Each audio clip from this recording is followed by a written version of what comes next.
statement about last night's incident involving humanitarian workers from the Gaza Humanitarian Foundation. He will also discuss this afternoon's General Assembly session and resolution vote. He'll take your questions afterwards. Please remember to state your name and news outlet. Thanks. Good afternoon. Last night, Hamas murdered at least 5 Palestinian aid workers in Gaza. The ambushed Abbas clearly marked and carrying over 24 humanitarian staff from the Gaza Humanitarian Foundation. Several others were injured. Some may have been taken hostage. These were civilians. These are aid workers risking their lives to feed the people of Gaza. Hamas guns them down in cold blood because they do not care about Palestinian lives. They do not care about life, period. It is an attack on humanitarian workers, who the UN claims to care so deeply about. And I'm asking you today, where is the condemnation from the Secretary General? Where is the condemnation from the United Nations? Moreover, the General Assembly will not meet to condemn that crime. It will not gather to denounce Hamas. Instead, it will probably pass a resolution which is a farce. It is a moral failure. It is a political stunt. If it passes, it will be remembered not as a step toward peace, but as a disgraceful act of appeasement. It is a resolution that rewards terrorists and abandons their victims. Very soon, in about an hour, the GA will vote on a text that is a text that does not condemn Hamas for the atrocities it committed on October 7. I encourage you to read the text and look for the condemnation. It does not make the release of the 53 hostages still held in Gaza a condition for a ceasefire.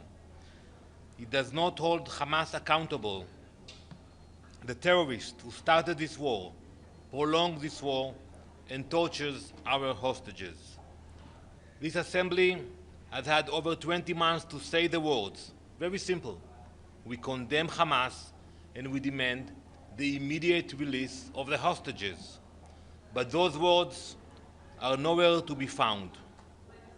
Instead, the GA will try to place all the pressure on us, on Israel, the only party that accepted the proposal that was offered by the US, Qatar, and Egypt. Israel has accepted every proposal under the framework. Hamas has rejected them all. And yet, this resolution acts as if that never happened. I say today to every delegation that will vote on this resolution, and we know that it will pass. If you refuse to condemn Hamas, you commend them. If you fail to demand the release of the hostages, you abandon them. If you try to erase October 7, you are complicit in allowing it to happen again.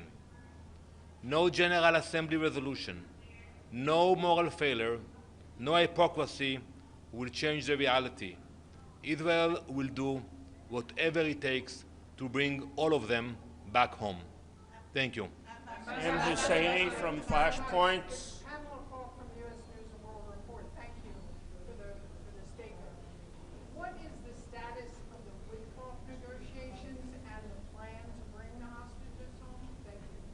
Well, I saw Ambassador Witkoff last night, and we accepted the proposal he put on the table. It wasn't easy for us because it required releasing hundreds of terrorist murderers, but we said yes. Hamas said no. There are still negotiations ongoing, and we will be there. Once Hamas will say that they are willing to move forward, we will be there. We want to see more hostages coming back home. Why did you internet access? Is it to cover up your war? Well, 1 minute. I will answer your question. Don't worry, please. Ambassador, is Israel planning to strike Iran? And I have a second question. Well, that's it? That's the only question? No, I think well, I will tell you that. You know, I cannot go into details, but we are very serious when we say that we will not allow Iran to obtain nuclear capabilities. President Trump and the administration are trying to negotiate with the Iranians. They said it will be for 2 months. I think that window is almost closing very soon. And if we will see that diplomacy is not working, we will do whatever is necessary to make sure they don't obtain the nuclear capabilities. We saw a few months ago they sent hundreds of ballistic missiles into Israel. So we cannot wait for them to have nuclear capability. We will not be in that position. How many nuclear weapons does Israel have? Is there anything imminent? I will not get into that. Yeah. Yes. Should I do with Transcendental Television Ambassador? I think this is a question many of us would like to know. We know the center of this issue now is what you mentioned, Hamas. But can you clarify a little bit, what is Hamas now? Like, who can you define as Hamas? The one who's with guns, who attack Israeli civilians? Can you give us a little bit of elaboration? So Hamas today, it's not the same Hamas that was there in Gaza on October 7th. It's reduced, it's weak, but it's still there. We saw what they did last night to the humanitarian workers. They are still trying to take advantage of the humanitarian aid. We revealed some information that they're actually putting pressure on the NGOs inside Gaza. So they are still there. Very weak, but are still there. Well, if you see somebody carrying a gun and shooting civilians or aid workers, he's a terrorist. And that's what we are doing. We are hunting them down. Yes, I will answer your question, please. Did you cut off the internet to stop more evidence of your war crimes from coming out, or are you escalating your murderous carnage in Gaza? Okay, I will answer your question. We haven't cut the internet in Gaza. There is the internet in Gaza, if that's your question. Didn't Netanyahu foreshadow that this would happen on May 14th? Dropsite News is reporting that he indicated that Israel wanted to cut off the internet in Gaza. No, so I can tell you that today there is internet in Gaza. So everybody is lying about And this by the too, way, except you can see the videos that are being sent out of Gaza every day, including the videos of what's happening to Gazans who are standing in line to receive aid from the new foundation, which is sponsored by the US, and they are being threatened by Hamas. And in some cases, there are videos of Hamas shooting civilians because they are standing in line. So to your question, yes, there is internet in Gaza today. Please. Sorry, no, me. Yeah. Ambassador Adla Massoud from the National. Will Israel be participating next week at the UN conference that's co-sponsored by France and Saudi Arabia? Absolutely not. We will not take part in this conference. It's a circus, and I was very happy to see that the United States decided also not to participate in this circus. And when Mr. Macron will arrive to the UN, I will ask him if he has solved all the problems in France, in Europe, that he thinks that coming here to the UN and pushing this conference will actually be constructive. It's not constructive. Actually, it's hurting the negotiations because it allows Hamas to think that maybe something will come from the UN. We hope that Hamas will understand that they should accept the deal that was offered by the US, Qatar, and Egypt. That is the only way forward. Yes, please. Thank you. Yasser Abu Shabab, who is leading a militia recruited and financed and organized by Israel, who is attacking the people lining for food. And now you call them the humanitarian worker. These are agents, and the family of Abu Shabab clearly issued a statement disowning Yasser Abu Shabab. And you tell here people, so to believe you, these are humanitarian workers. These are agents for Israel. You know that. Well, I don't know the details that you mentioned, but I can tell you one thing. There are forces in Gaza that don't want that the centers that were opened will succeed. As of now, there are 4 centers. 3 of them are operational. Today, 3 centers were opened. And today, 36,000 meals were distributed by the fund to packages to people and families in Gaza. So I don't know who is supporting or not supporting, but there are people who are trying to block civilians from getting the aid that is being distributed by the fund. Thank you very much.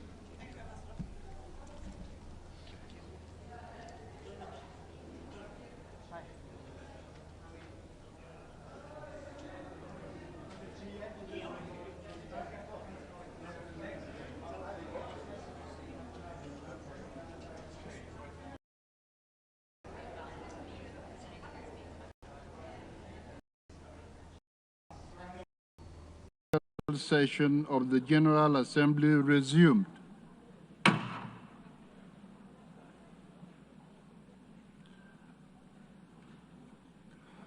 Members will recall that in paragraph 11 of its resolution ES 10/26 of 11 December 2024, the Assembly decided, and I quote, to adjourn the 10th emergency special session temporarily and to authorize the President of the General Assembly at its most recent session to resume its meeting upon request from member states. In this regard, I should like to draw the attention of delegations to document A/ES 10/1036, which contains a letter dated 5th June 2025 from the permanent representatives of Yemen and Cameroon in their respective capacities as chair of the Arab Group and chair of the Organization of Islamic Cooperation Group, requesting the resumption of the 10th emergency special session. I intend to conduct the proceedings of this meeting in accordance with the rules of procedure of the Assembly and the past practices of these emergency special sessions. In keeping with established practice, I should now like to invite the attention of the Assembly to document A/ES 10/1037 concerning member states that are in arrears in the payment of their financial contributions to the United Nations within the terms of Article 19 of the Charter.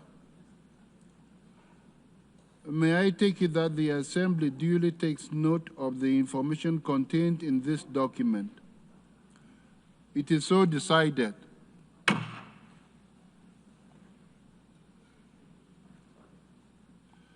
The Assembly will now resume its consideration of Agenda Item 5 entitled Illegal Israeli Actions in Occupied East Jerusalem and the rest of the occupied Palestinian Territory. In this connection, the Assembly has before it a draft resolution contained in document A/ES 10/L34/revision 1.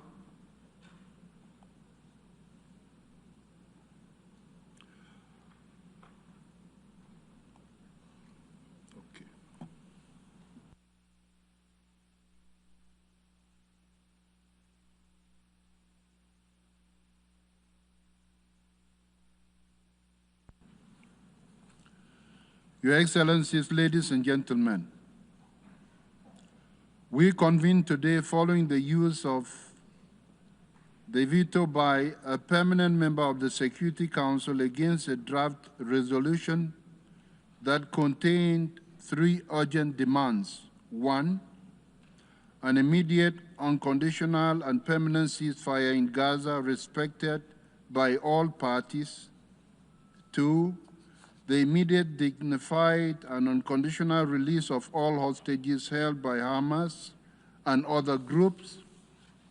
And 3, the immediate and unconditional lifting of all restrictions on the entry of humanitarian aid into Gaza and its safe and unhindered distribution at scale, including by the United Nations and humanitarian partners throughout the Gaza Strip. After 20 months of war, the horrors in Gaza must end. Despite the urgency, the Security Council remains once again paralyzed on this issue, unable to fulfill its responsibility for maintaining international peace and security. And once again, the General Assembly is called upon to take the lead in addressing the unacceptable and catastrophic situation in Gaza. It is unacceptable that the killing of innocent civilians, including women and children, persists with no end in sight. It is unacceptable that hostages continue to be held. It is unacceptable that civilians are willfully deprived of food, water, and medicine, and that they continue to be forcibly displaced. Today, the General Assembly is called upon to act. As representatives of the international community, we must translate our commitment to the Charter of the United Nations, to international law, to justice, and to the dignity and worth of every human being into meaningful action on the ground. These values are not simply ideals. They are the very foundation of hope and peace. Together, we must work to finally end the horrors in Gaza. We must start building a better future where the peoples of Palestine and Israel can live in peace, security, and dignity in their sovereign and independent states. Next week, member states will have an opportunity to showcase their resolve in realizing that promise at the high-level International Conference for the Peaceful Settlement of the Question of Palestine and the implementation of the two-state solution. Let us not forget that the two-state solution is based on Resolution 181, adopted by the General Assembly in 1947, 78 years ago, and reaffirmed by many other resolutions. I call upon all delegations in this hall today to do the utmost to lay the groundwork for the two-state solution. It is the price for durable peace and security between Israel and Palestine. The time to act is now. I thank you.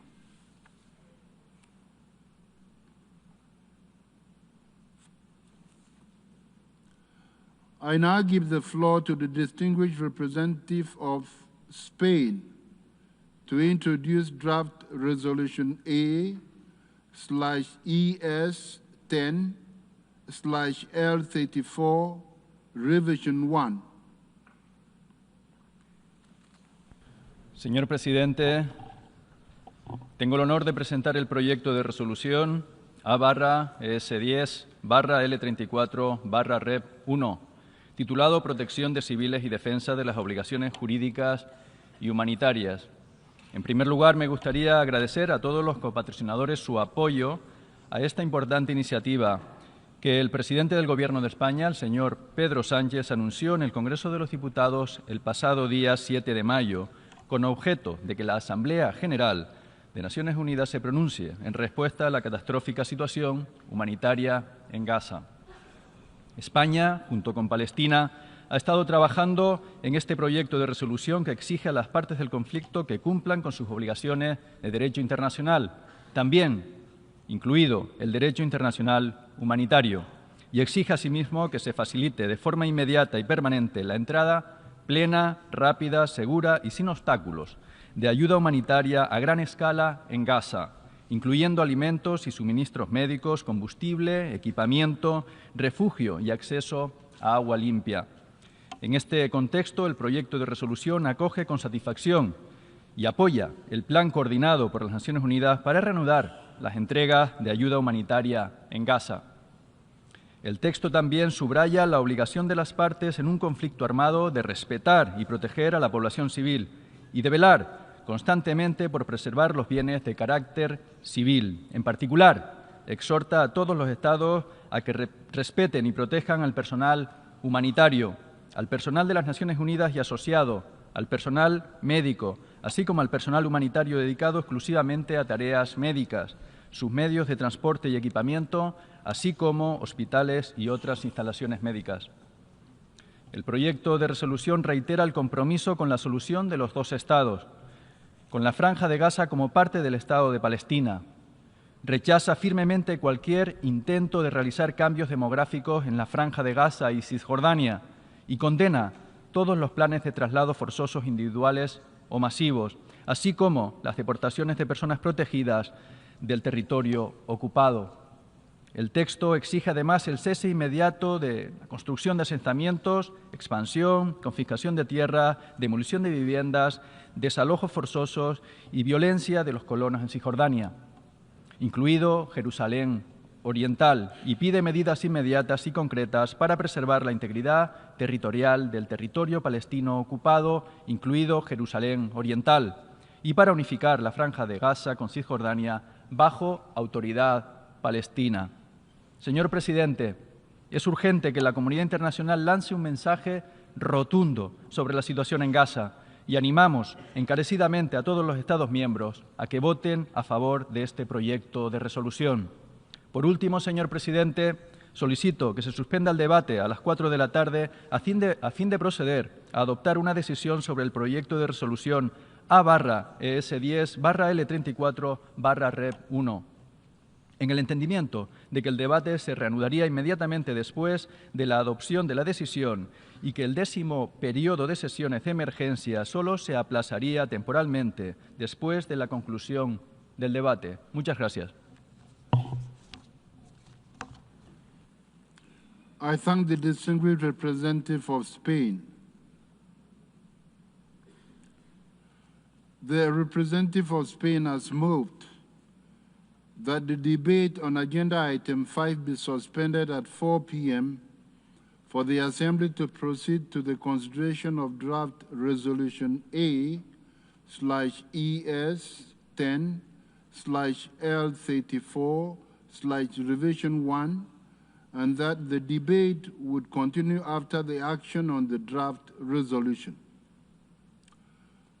It is my understanding that without setting a precedent and given the urgency of the issue, if the Assembly were to decide to suspend the debate at 4 p.m. for the Assembly to proceed to the consideration of draft resolution A/ES10/L34/revision 1, and to continue the debate after the action on the draft resolution, and if the Assembly were to adopt the draft resolution subsequently, the 10th emergency special session would be adjourned temporarily following the conclusion of the debate on item 5. Is there any objection to the motion? I hear no objection. It is so decided.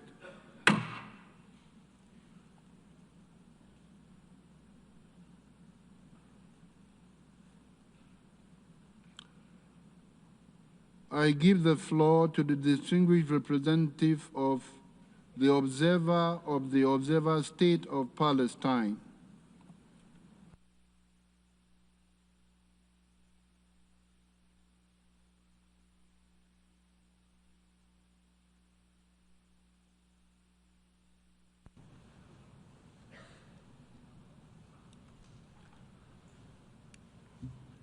Mr. President, I thank you for your swift response to the request made by the chairs of the Arab Group and the OIC for the resumption of the 10th Emergency Special Session of the General Assembly. This request was made following the veto cast by the United States on the 4th of June on the draft resolution submitted to the Security Council by the elected 10 members of the Council, the E10, and supported by 14 Council members, demanding an immediate ceasefire, the lifting of Israel's blockade on humanitarian access, and the restoration of all essential services to the Palestinian civilian population, in accordance with international humanitarian law and the release of all hostages, as the Council demanded previously in resolution that regrettably remain unimplemented with grave consequences.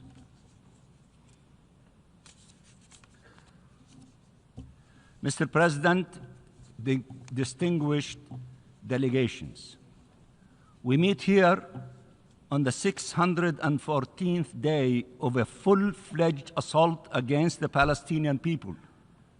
And as we continue all efforts to mobilize the international community to take the requisite actions to put an end to this genocide, we thank Spain and the members of the core group for their sense of urgency and responsibility in putting forward this draft resolution that once again clearly spells out the international community's stance in favor of a permanent ceasefire, release of hostages and prisoners, unhindered humanitarian aid at scale throughout the Gaza Strip, and the full withdrawal of Israeli forces. This draft resolution stresses Israel's obligation as occupying power to ensure that humanitarian aid reaches all the population in need, and demands the immediate and permanent facilitation of full, rapid, safe, and unhindered entry of humanitarian assistance at scale, including food and medical supplies, to and throughout the Gaza Strip, and its delivery to all Palestinian civilians, as well as fuel, equipment, shelter, and access to clean water in accordance with international humanitarian law, with full respect for the humanitarian principles of humanity, neutrality, impartiality, and independence, in coordination with the United Nations. The text strongly condemns any use of starvation of civilians as a method of warfare and the unlawful denial of humanitarian access, and stresses the obligation not to deprive civilians in the Gaza Strip of objects indispensable to their survival, including by willfully impeding relief supplies and access. And while this language is the strongest to date on these matters, Israel's continuing disregard and blatant contempt for the rules of international law, the resolutions of UN bodies, and the positions of states around the world must lead to the translation of this language into resolute action, and it has to be done now. No arms, no money, no trade to oppress Palestinians, ethnically cleanse them and steal their land. Use the tools available to you, each and every one of you in your national capacity, and as an institution, General Assembly and other parts of the UN. These tools, the political, diplomatic, legal, economic tools, to hold accountable those responsible for these crimes and atrocities against an entire people, the Palestinian people. Wait no longer. We cannot every day count every day in hundreds of Palestinian lives lost. This illegal, immoral situation cannot continue. It has to stop, and stop immediately. We thank all those who are mobilized to end this horrific tragedy, governments and peoples from across the globe who are standing up for humanity and the defense of the entire nation of Palestine. Israel must end its war and its siege against the Palestinian people, where over 2 million people have been subjected to relentless bombardments, wanton destruction, and engineered starvation, deprived of food, water, electricity, and shelter, stripped of any sense of human security and human dignity. Israel must abide by international law. It cannot remain the exception to every rule. There must be an end to its impunity. We welcome that the draft resolution clearly stresses the need for accountability in order to ensure Israel's respect of international law obligations, and in this regard calls upon all member states to individually and collectively take all measures necessary in line with international law and the Charter of the United Nations to ensure compliance by Israel with its obligations. It is the states assembled here, all of you, who through their actions, by translating their legitimate outrage into rightful deeds, can end this horrific reality. Mr. President, let me conclude by saying the following. We want to see life prevail. We want to see freedom prevail. We want to see international law prevail. We want to see peace prevail. We reject all attacks against civilians, whether Palestinians or Israelis. We want to see an independent and sovereign state of Palestine with East Jerusalem as its capital, living side by side with Israel in peace and security.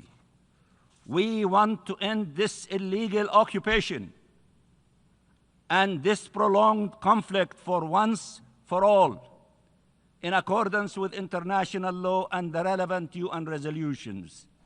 Enough bloodshed and enough suffering. It is not with more massacres and more occupation and more displacement and more annexation that this conflict will end. It is by breaking the cycle of violence through the fulfillment of our fundamental rights and the achievement of shared peace and security that we will bring this conflict to a close and bring healing and justice for all its victims. The actions you take today to stop the killing, displacement, and famine will determine how many more Palestinian children die a horrific death. The actions you take today will determine if Palestinian children ever get a chance at life. We count not only on your vote, but also on your deeds to make sure our actions matches our words. We have the actual power to deter the continued commission of atrocities and to uphold the tenets of international law and the noble cause of humanity. There is no time to waste. Act now. Save Gaza. Save Palestine. Save peace.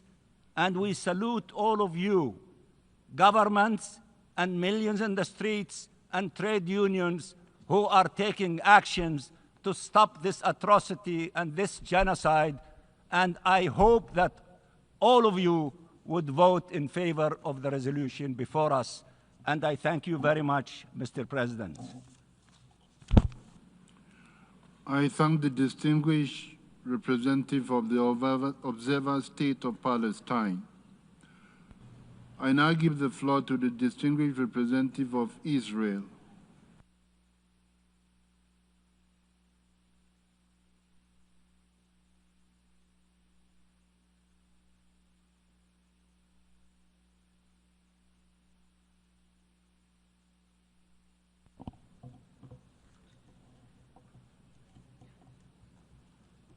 Mr. President, Excellencies, Eitan Horn is a father, he is a husband, a social worker. He is an Israeli who moved from Argentina with his family when he was a child. In October 7, 2023, he decided to visit his brother Yair for the weekend of the holy festival of Simchat Torah. Yair lived in kibbutz Nir Oz, right by Gaza. On that Saturday morning, Hamas turned a holiday into a day of bloodshed and evil. Eitan and his brother Yair huddled inside the safe room of Yair's home. They texted their family. They tried to stay quiet. Then contact was lost. Hamas released a propaganda video showing the two men starved, beaten, and terrified. They had been tortured and starved in Gaza. Yair was released in the hostage agreement in February, but Eitan remains in captivity. For months, there has been no proof of life, no sign of mercy, only agony. Eitan is not alone. He is one of 53 Israeli hostages still held by Hamas. Each one of them is an entire world. However, this General Assembly has failed to treat them as such. You gather here today not to demand their release, not to call out the terrorist regime. No, today is a vote on a resolution that does not condition a ceasefire on the hostages' freedom, a resolution that refuses to condemn their captors, a resolution that rewards the terrorists responsible for their suffering. This resolution does not advance peace. It does not reflect the truths on the ground. It does not reflect the values this institution claims to uphold. Instead of applying pressure on Hamas, the group that started this war and continues to prolong it, this resolution tries to place all the pressure on us, on Israel, the only party actively working to bring its people home. Colleagues, there is a real credible framework already on the table. It was constructed with the support of the US, Egypt, and Qatar. Israel has accepted multiple proposals under it, each time making painful and hard compromises. Hamas has rejected every single one, every proposal, every opportunity. They responded with not negotiating and keeping silent, because Hamas is not interested in peace. It is interested in survival, delay, and the prolonging of terror. But this resolution in front of you says nothing about that. It does not acknowledge the facts. It does not hold Hamas accountable. Instead, it hands Hamas everything it wants: time, leverage, legitimacy. By adopting this resolution today, you will give Hamas political cover. You will strengthen their hand. And you will tell the families of the hostages that their loved ones are no longer your priority. It must be acknowledged that by failing to condition a ceasefire on the release of the hostages, you told every terrorist organization that abducting civilians works, that holding elderly men and young women in tunnels earns you a seat at the table, that you can brutalize the innocent and still be rewarded with resolutions from the world's highest body. This is not diplomacy. It is surrender. You know what Hamas is. You have heard the stories. You have seen the footage. You know they do not care about international law or your resolutions.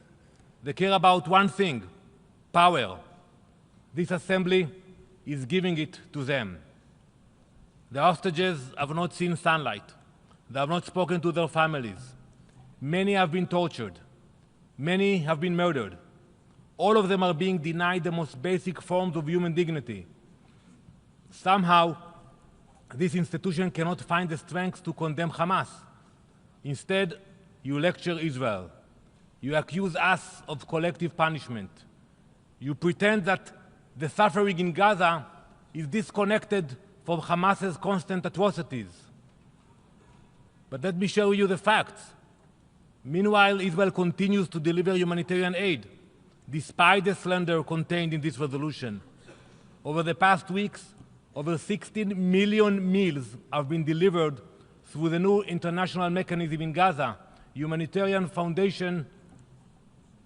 It was developed in coordination with the US. On Tuesday, June 10 alone, over 2 million meals were distributed across 3 distribution sites. Only today, 36,000 meals were distributed. This mechanism does what the previous one could not. It stops Hamas from stealing the aid. At the same time, hundreds of aid trucks have entered Gaza in recent weeks, but over 500 trucks are still sitting undelivered inside Gaza because of the UN's failure to distribute on the other side. And yet, this resolution claims Israel, and I quote, is using starvation of civilians as a weapon of war. That is a blood libel. This assembly speaks of balance, but this resolution is not balanced. It draws a false and disgusting equivalence between Israeli hostages and Palestinian terrorists. It compares innocent people held in unimaginable conditions to murderers protected by Israeli legal system with access to food and medical care. How can you do that? To compare these two groups is not just dishonest, it is morally indefensible. It erases the line between victim and aggressor. It deprives the hostages of their humanity. Because Israel values life, we agree to these exchanges, but we will never accept the moral inversion that this resolution represents.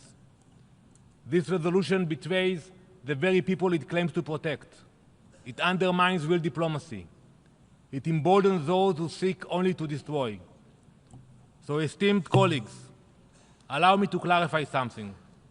If this assembly wishes to maintain even a shred of credibility, if it wishes to be seen as legitimate, if it claims to act with any integrity whatsoever, if it seeks to demonstrate the slightest bit of moral clarity, then any resolution on the situation in Gaza must begin with the following words.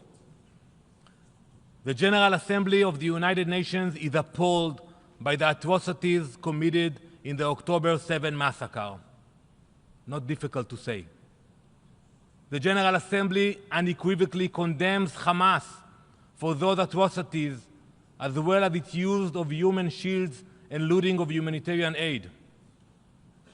The General Assembly demands the immediate and unconditional release of all hostages. Now ask yourselves, why does this sentence not appear in this resolution you are about to vote on? What was so difficult? I asked my colleague from Spain, you negotiated this resolution.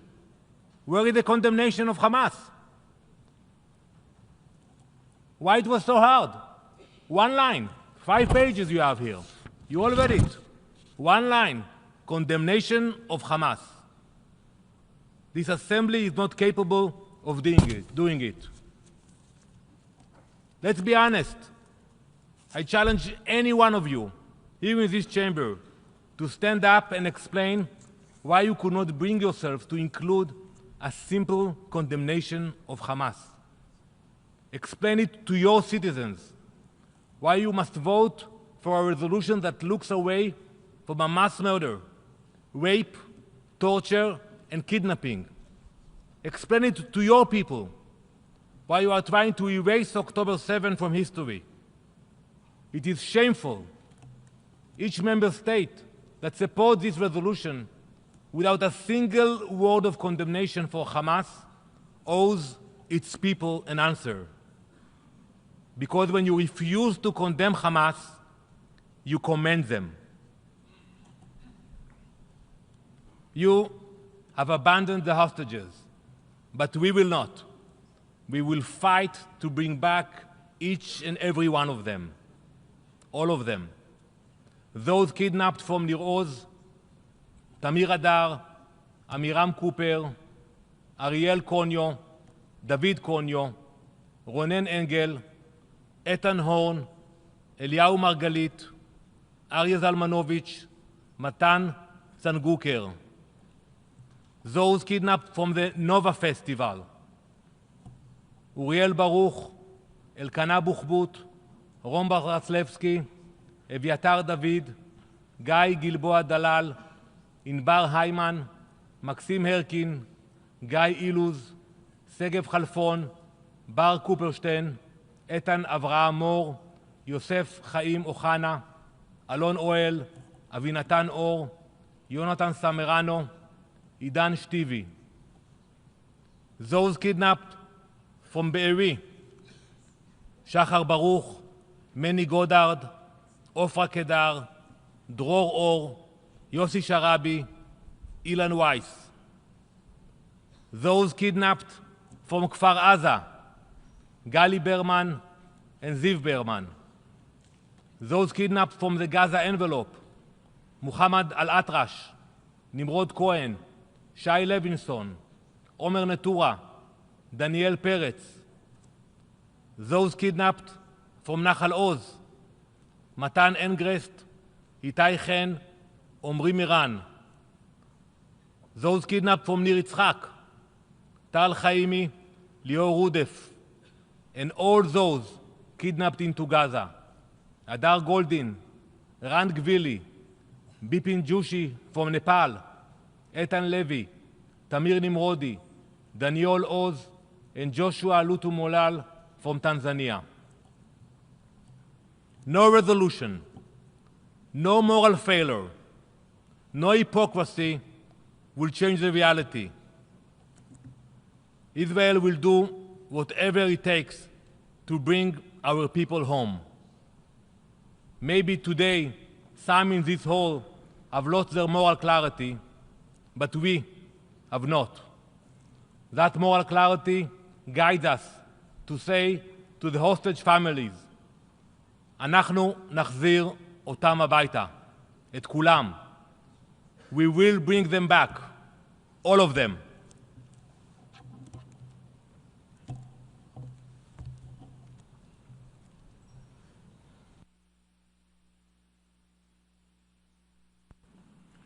I thank the distinguished representative of Israel.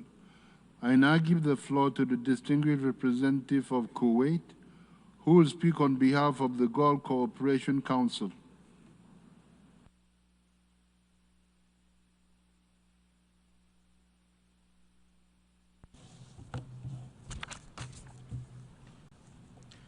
بسم الله الرحمن الرحيم. سيد الرئيس، أصحاب السعادة، السيدات والسادة، السلام عليكم ورحمة الله وبركاته. أتشرف بأن ألقي هذا البيان بالنيابة عن دول مجلس التعاون لدول الخليج العربية، وهم دولة الإمارات العربية المتحدة، ومملكة البحرين، والمملكة العربية السعودية، وسلطنة عمان، ودولة قطر، وبلادي دولة الكويت. كما أود أن أعرب عن تضامننا مع البيان الذي سيلقيه سعادة المندوب الدائم لليمن نيابة عن المجموعة العربية. سيد الرئيس، لقرابة العامين الماضيين شهد العالم بأسره سياسة الفوضى التي تنتهجها قوات الاحتلال الإسرائيلي من خلال انتهاك سيادة الدول وارتكابها إبادة جماعية واستخدام التجويع كأداة حرب وتعريض أمن المنطقة للخطر وتجاوز مبادئ القانون الدولي والأعراف الدولية. ولا بد أن يقف المجتمع الدولي وقفة حق طال انتظارها لكي يتحمل مسؤوليته نحو وقف هذه الممارسات التي تهدد مستقبل المنطقة وشعوبها، مع التأكيد على ضرورة اتخاذ خطوات جادة للحفاظ على الأمن والاستقرار الإقليميين وفقاً للقانون الدولي. إن مجلس التعاون الخليجي يدين وبأشد العبارات العدوان الإسرائيلي على قطاع غزة واستهداف المدنيين الفلسطينيين وتهجيرهم قسرياً، كما يدين الحصار الذي فرضته القوة القائمة بالاحتلال منذ شهر مارس الماضي، منع خلاله إدخال الغذاء والمياه والدواء والوقود، مما أدى إلى الانعدام التام للحياة في القطاع. ويؤكد مجلس التعاون وقوفه المبدئي والثابت إلى جانب الشعب الفلسطيني الشقيق في قطاع غزة ومحيطها، ويطالب بإنهاء الحصار المفروض على القطاع ورفع المعاناة عن الشعب الفلسطيني وضمان تأمين وصول كافة المساعدات الإنسانية والإغاثية والاحتياجات الأساسية لسكان غزة. لقد شهد العالم على الهواء مباشرة مشاهد لا يمكن وصفها أو حتى تخيلها، وذلك من خلال توافد الآلاف من المدنيين الأبرياء إلى نقاط توزيع المساعدات التي تديرها إسرائيل، والتي لا تتماشى مع معايير الأمم المتحدة للاستجابة الإنسانية، حيث أنه وفي ظل اصطفاف الناس بشكل يمتهن أبسط مبادئ الكرامة الإنسانية، سارعت آلة الحرب الإسرائيلية إلى قتل العزل وبشكل متعمد. وفي هذا السياق تؤكد دول مجلس التعاون على دعمها الكامل لآلية توزيع المساعدات الإنسانية التابعة للأمم المتحدة، وتؤكد أيضاً على ضرورة تحمل إسرائيل المسؤولية الكاملة عن انتهاكاتها واعتداءاتها المستمرة التي طالت المدنيين الأبرياء، وأسفرت عن قتل أكثر من 55,000 منهم، معظمهم من النساء والأطفال، واعتبارها جرائم حرب وجرائم ضد الإنسانية وفق القانون الدولي الإنساني. ويرحب المجلس بقرار محكمة الجنايات الدولية الصادر بهذا الشأن بتاريخ 21 نوفمبر 2024. السيد الرئيس، إن ما نشهده اليوم من تصرفات وممارسات غير مسبوقة من قبل كيان مارق يستوجب تكاتف المجتمع الدولي لوضع حد لهذه الأعمال التي تستمر وتزداد سوءاً بسبب غياب المحاسبة. سيد الرئيس، إن المحاسبة أهم عناصر العدالة، وما شهدناه نهاية العام الماضي في الكنيست الإسرائيلي بشأن التشريعات التي تم اعتمادها لحظر عمل وكالة الأونروا في الأرض المحتلة ما هو إلا نتيجة مباشرة لغياب محاسبة هذا الكيان الذي تعدى بوحشيته وعدم إنسانيته على كافة الأعراف. وبناء على ذلك نؤكد على أن وكالة الأونروا كانت وما زالت وستستمر كأحد الإنجازات في تاريخ الأمم المتحدة، فهي العمود الفقري وحجر الزاوية للعمل الإنساني في الأرض الفلسطينية المحتلة، فهي وكالة لا غنى عنها. ولذلك يجب علينا جميعاً أن نؤكد وبصوت واحد على أهمية دور الأونروا كركيزة للاستقرار الإقليمي وشريان حياة يحمل في طياته الأمل والفرصة لملايين من اللاجئين الفلسطينيين الذين تخدمهم الوكالة، بمن فيهم الأطفال والنساء، وأن أي انقطاع أو تعليق لعمل الوكالة الحيوي سينجم عنه مخاطر إنسانية وسياسية وأمنية جسيمة، ولا بد من توفير الحماية اللازمة للعاملين الإنسانيين ورفض أي محاولات للمساس بولاية وكالة الأونروا أو تغيير مهامها أو استهداف العاملين فيها. ونطالب المجتمع الدولي باستمرار دعم عمل الوكالة على الصعيد السياسي والمالي والإنساني لإنفاذ ولاية الأونروا حتى عودة آخر لاجئ فلسطيني إلى أرضه ووطنه. السيد الرئيس، ففي الوقت الذي ندين الكيان المحتل ونأسف للشلل الذي أصاب مجلس الأمن، نحيي الدول الأعضاء الذين لم يقفوا مكتوفي الأيدي بل توجهوا إلى الجمعية العامة البيت الحاضن للمنظمة. ولذلك نشدد بأنه وإن كانت مسؤولية حفظ الأمن والسلم الدوليين تقع على عاتق مجلس الأمن في المقام الأول، إلا أن العجز الذي يعيشه وعدم اطلاعه بمسؤوليته الرئيسية وتنصله عن أخذ موقف واضح وصريح بسبب ازدواجية المعايير عند البعض، فإن الجمعية العامة قادرة على تحمل المسؤولية وأخذ زمام الأمور والدفع نحو الطريق لسلام عادل وشامل ودائم.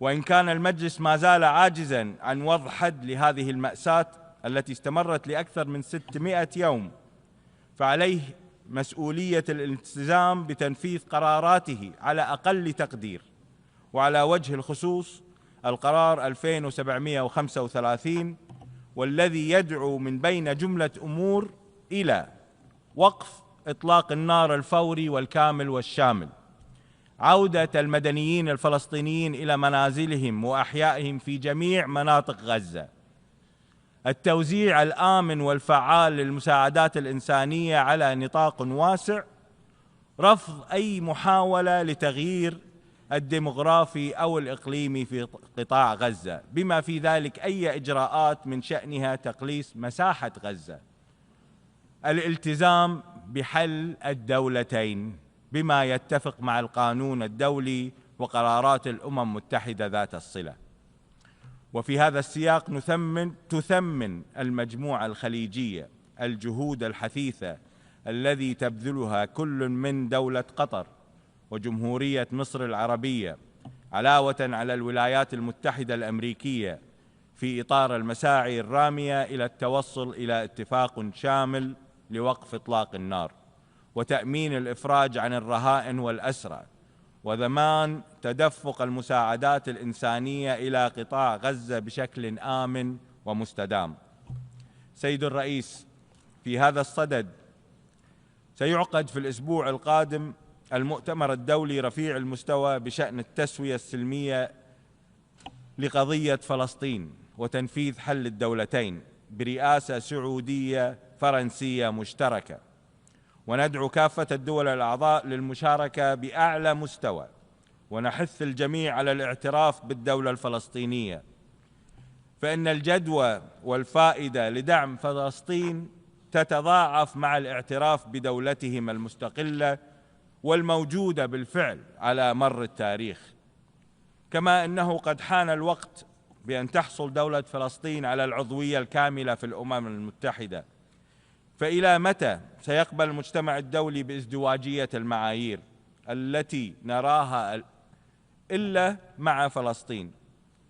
ونذكر هنا بأن قرار قبول عضوية إسرائيل في الأمم المتحدة يكتمل فقط عند قيام الدولة الفلسطينية، وعلى الدول الأعضاء المشاركة في المؤتمر أن تأتي بآليات ملموسة نحو تحميل إسرائيل القوة القائمة بالاحتلال المسؤولية القانونية تجاه ما قامت به من قتل ودمار فاق القدرة الاستيعابية البشرية والأخلاقية من خلال تطبيق القانون الدولي والقانون الدولي الإنساني، قرارات الجمعية العامة وقرارات مجلس الأمن وقرارات مجلس حقوق الإنسان والمحكمة الجنائية الدولية ومحكمة العدل الدولية ذات الصلة. كما أنه على القوة القائمة بالاحتلال أن تنهي احتلالها المستمر منذ العام 1967 بشكل فوري، ووقف إجراءاتها التعسفية تجاه الشعب الفلسطيني في أرضه المحتلة، بالإضافة إلى إعادة الممتلكات لأصحابها الشرعيين وتقديم التعويضات للمتضررين من ممارساتها الباطلة، وعدم شرعية المستوطنات الإسرائيلية والمستوطنين فيها. ختاماً، السيد الرئيس، يؤكد مجلس التعاون على موقفه الثابت والراسخ والداعم للحق الفلسطيني، ويشدد على أن السبب الرئيسي للصراع هو وجود احتلال لا آفاق لنهايته، وأنه إذا أردنا سلاماً وأمناً يجب أن تحل القضية بما يضمن قيام الدولة الفلسطينية المستقلة ذات السيادة وعاصمتها القدس الشرقية على حدود 4 يونيو للعام 1967 وفق ما تم إقراره والاتفاق عليه عبر قرارات الشرعية الدولية ذات الصلة وقرارات مجلس الأمن ومبادرة السلام العربية لعام 2002. كما نشير إلى أهمية الاستعداد بخطة متكاملة لعودة السلطة الفلسطينية لقطاع غزة ورفض أي إجراءات لفصل قطاع غزة عن الضفة الغربية، ونشدد كذلك على أن أي أطروحات عن مستقبل قطاع غزة يجب أن تكون في سياق الدولة الفلسطينية الموحدة واعتماد نهج شمولي نحو مسار موثوق به لا رجع فيه لتنفيذ حل الدولتين. شكرا السيد الرئيس، والسلام عليكم ورحمة الله وبركاته.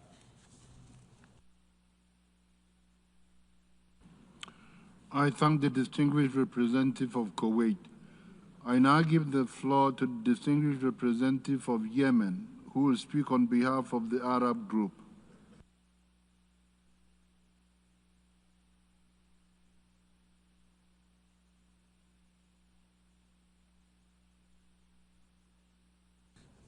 السيد فيليمون يانغ رئيس الجمعية العامة للأمم المتحدة، يطيب لي أن ألقي هذا البيان نيابة عن المجموعة العربية، معربا عن تقديرنا العميق على استجابتكم السريعة لعقد الدور الاستثنائي الطارئ العاشر للجمعية العامة في ظل استمرار معاناة الشعب الفلسطيني تحت وطأة العدوان الإسرائيلي الغاشم وما يشهده قطاع غزة من كارثة إنسانية غير مسبوقة.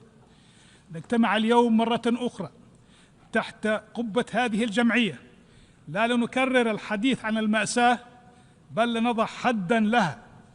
نجتمع لأن مجلس الأمن في 4 يونيو الجاري عجز عن اعتماد مشروع قرار إنساني بحت بسبب استخدام حق النقض رغم الدعم الواسع الذي حظي به من أعضاء المجلس. لقد طالب المشروع بوقف فوري ودائم وغير مشروط لإطلاق النار في غزة ورفع الحصار وإطلاق سراح الرهائن والأسرى وضمان إيصال المساعدات الإنسانية بأمان ودون عوائق إلى أكثر من 2 مليون إنسان محاصرين منذ شهور. السيد الرئيس، منذ أكثر من 600 يوم يتعرض قطاع غزة لحرب إبادة تتخذ أشكالاً متعددة من القصف والتدمير الممنهج والتجويع المتعمد إلى التهجير الغسري. ومنذ مارس الماضي فرضت إسرائيل القوة القائمة بالاحتلال حصاراً كاملاً منع من خلاله إدخال الغذاء والماء والدواء والوقود، مما أدى إلى شلل تام في الحياة في القطاع. ويواجه السكان المدنيون اليوم خطر المجاعة في ظل حرمان كامل من أبسط مقومات الحياة وغياب أي مظهر من مظاهر الكرامة الإنسانية في مشهد هز الضمير الإنساني وفاق كل وصف. يتوافد الآلاف من المدنيين المنهكين تحت القصف المستمر إلى نقاط توزيع المساعدات التي تدار وفقاً لآلية إسرائيلية غير شرعية لا تلتزم بالمبادئ الإنسانية المعترف بها دولياً. بحثاً عن أبسط سبل البقاء، وهناك يواجهون الإذلال وسوء المعاملة، بل ويقعون في كثير من الحالات ضحايا لإطلاق النار والقتل المتعمد. وقد وثقت تقارير الأمم المتحدة والمنظمات الدولية وعدسات وسائل الإعلام هذه الانتهاكات الجسيمة المرتكبة بحق المدنيين العزل في خرق واضح وصارخ لأحكام القانون الدولي الإنساني والقانون الدولي. وفي مقابل ذلك تؤكد المجموعة العربية دعمها الكامل لآلية توزيع المساعدات الإنسانية التابعة للأمم المتحدة التي تقوم على احترام المبادئ الإنسانية الأساسية من حياد ونزاهة واستقلال، وتدعو إلى تمكينها من الوصول الآمن والمستدام. كما تحذر المجموعة من خطورة استخدام المساعدات كأداة للتهجير القسري وإعادة رسم الواقع الديمغرافي والاستيلاء على الأراضي بالقوة، مما يشكل انتهاكاً صارخاً للقانون الدولي وجرائم قد ترقى إلى جرائم حرب وجرائم ضد الإنسانية. لقد بلغ الوضع الإنساني في قطاع غزة مستوى كارثياً لم يعد بالإمكان تجاهله، فالمدنيون يواجهون حرماناً شاملاً من أبسط مقومات الحياة في ظل انهيار كامل للبنى التحتية والخدمات الأساسية، بما في ذلك النظام الصحي وإمدادات المياه والكهرباء والمرافق التعليمية. وقد حذرت الأمم المتحدة من أن مستويات الحرمان في القطاع أمست غير مسبوقة، وأن الحصار الإسرائيلي المفروض يعد عقاباً جماعياً غير مقبول يمارس بحق الشعب بأكمله في انتهاك صارخ للقانون الدولي والقانون الدولي الإنساني. السيد الرئيس، تؤكد المجموعة العربية أن ما يجري في قطاع غزة لا يمكن اعتباره صراعاً مسلحاً تقليدياً، بل هو مأساة إنسانية متكاملة الأركان تتطلب تحركاً عاجلاً وفعالاً من الأمم المتحدة ولا سيما من هذه الجمعية الموقرة. إن فشل مجلس الأمن في الاطلاع بمسؤولياته نتيجة استخدام حق النقض لا يسقط عن المجتمع الدولي ولا عن الدول كافة واجبها في التحرك، بل يجعل هذا الواجب أكثر إلحاحاً ومسؤولية حفاظاً على السلم والأمن الدوليين وصوناً لمبادئ القانون الدولي والعدالة الإنسانية. وفي هذا السياق تشيد المجموعة العربية بالإجراءات القانونية والسياسية والعملية التي اتخذتها بعض الدول استناداً إلى التزاماتها بموجب القانون الدولي، بما في ذلك فرض العقوبات وتقييد العلاقات مع سلطات الاحتلال الإسرائيلي رداً على الانتهاكات الجسيمة المرتكبة في قطاع غزة. كما تدعو المجموعة العربية بقية الدول إلى الحذو حذوها واتخاذ خطوات ملموسة تتضمن محاسبة مرتكبي هذه الجرائم وتسهم في الضغط من أجل وقف الانتهاكات ورفع الحصار وضمان الحماية الكاملة للمدنيين انسجاماً مع ميثاق الأمم المتحدة ومبادئ القانون الدولي وأسس العدالة الدولية. وتشدد المجموعة العربية على أهمية مواصلة مساءلة إسرائيل القوة القائمة بالاحتلال وضمان انصياعها للقانون الدولي، بما في ذلك القانون الدولي الإنساني والقانون الدولي لحقوق الإنسان. وتدعو المجموعة كافة الدول الأعضاء إلى اتخاذ جميع الإجراءات اللازمة كما ورد في الفقرة 10 من مشروع القرار المعروض على الجمعية العامة لضمان امتثال إسرائيل التزاماتها الدولية ووضع حد لانتهاكاتها ومحاسبة المسؤولين عنها، بما يعزز مصداقية النظام الدولي القائم على القواعد القانونية الملزمة لجميع الدول دون استثناء. في هذا السياق تثمن المجموعة العربية عالياً الجهود الحثيثة التي تبذلها كل من جمهورية مصر العربية ودولة قطر والولايات المتحدة الأمريكية في إطار المساعي الرامية إلى التوصل إلى اتفاق شامل لوقف إطلاق النار وتأمين الإفراج عن الرهائن والأسرى وضمان تدفق المساعدات الإنسانية إلى قطاع غزة بشكل آمن ومستدام. وتشدد المجموعة على أهمية البناء على هذه المبادرات وتعزيزها بما يسهم في وضع حد للكارثة الإنسانية المتواصلة ويمهد الطريق نحو معالجة جذور النزاع من خلال إنهاء الاحتلال واستقلال دولة فلسطين وفقاً إلى مبادئ القانون الدولي وقرارات الأمم المتحدة ذات الصلة. السيد الرئيس، تجدد المجموعة العربية تأكيدها على أن أي تسوية عادلة ودائمة للصراع الفلسطيني الإسرائيلي لن تتحقق دون إنهاء الاحتلال الإسرائيلي كافة الأراضي الفلسطينية والعربية المحتلة بما فيها القدس الشرقية، وتمكين الشعب الفلسطيني من ممارسة حقوقه غير القابلة للتصرف، وعلى رأسها حقه في تقرير المصير واستقلال دولته ذات السيادة على حدود 4 حزيران 67 وعاصمتها القدس الشرقية وفقا لقرارات الشرعية الدولية ومبادرات السلام العربية. ولا بد لنا أن نشدد أيضا على وجوب احترام الوضع القانوني والتاريخي القائم للمقدسات الإسلامية والمسيحية في مدينة القدس.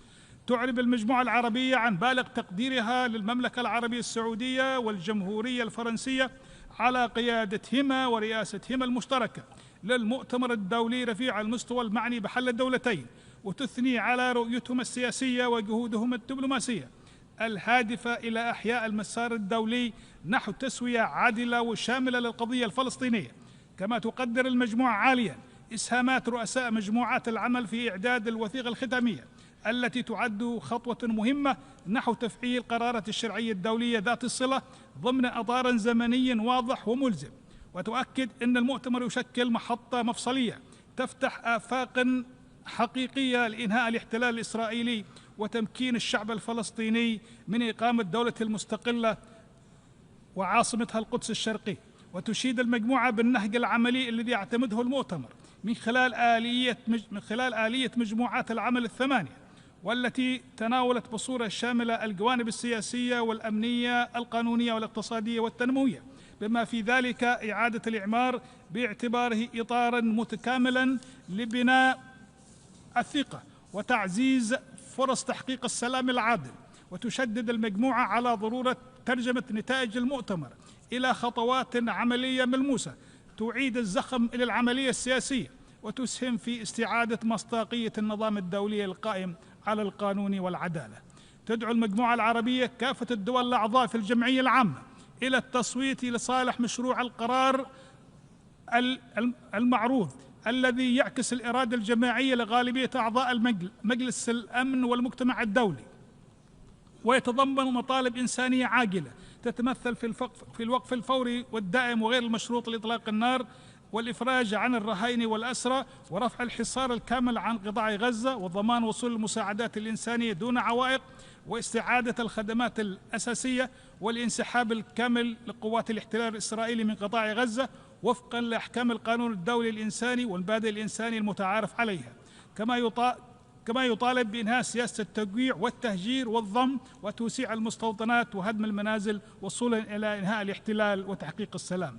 أن المجموعة العربية على ثقة أن التصويت لصالح هذا القرار سيمثل رسالة قوية من المجتمع الدولي مفادها أن العالم لم ينس وأن صوت الضمير ما زال حيا وأن الشعب الفلسطيني رغم المحنة ليس وحده. السيدات والسادة، أن الشعوب لا تقهر بالقوة ولا تمحى حقوقها بمرور الزمن، وأن الكرامة الإنسانية لا تقمع بالحصار ولا تكتث بالغصب. إن هذه الجمعية بصفتها الضمير الحي للأمم المتحدة مدعوة اليوم للانتصار للقانون وللعدالة وللقيم الإنسانية التي قامت عليها هذه المنظمة. شكرا السيد الرئيس.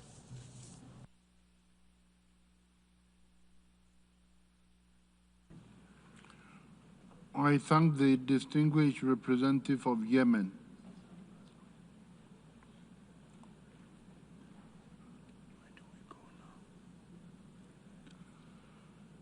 The Assembly will now proceed to consider draft Resolution A/ES10/L34/Revision 1.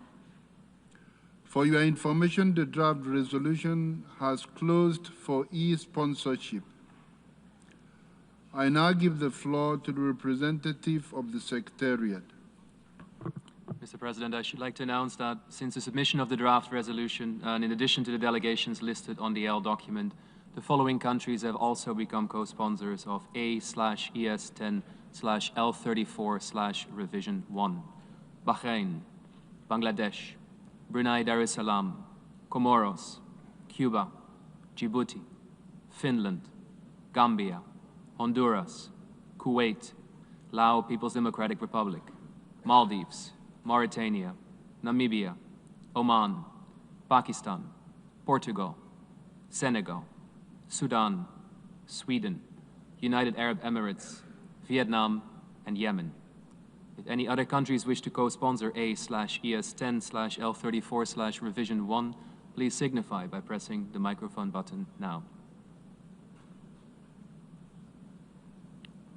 Mr. President, I see Guinea, Denmark, and Somalia. Thank you, Mr. President.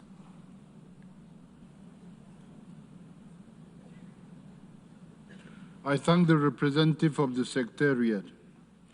The Assembly will now proceed to take action on draft resolution A/ES10/L34/revision 1.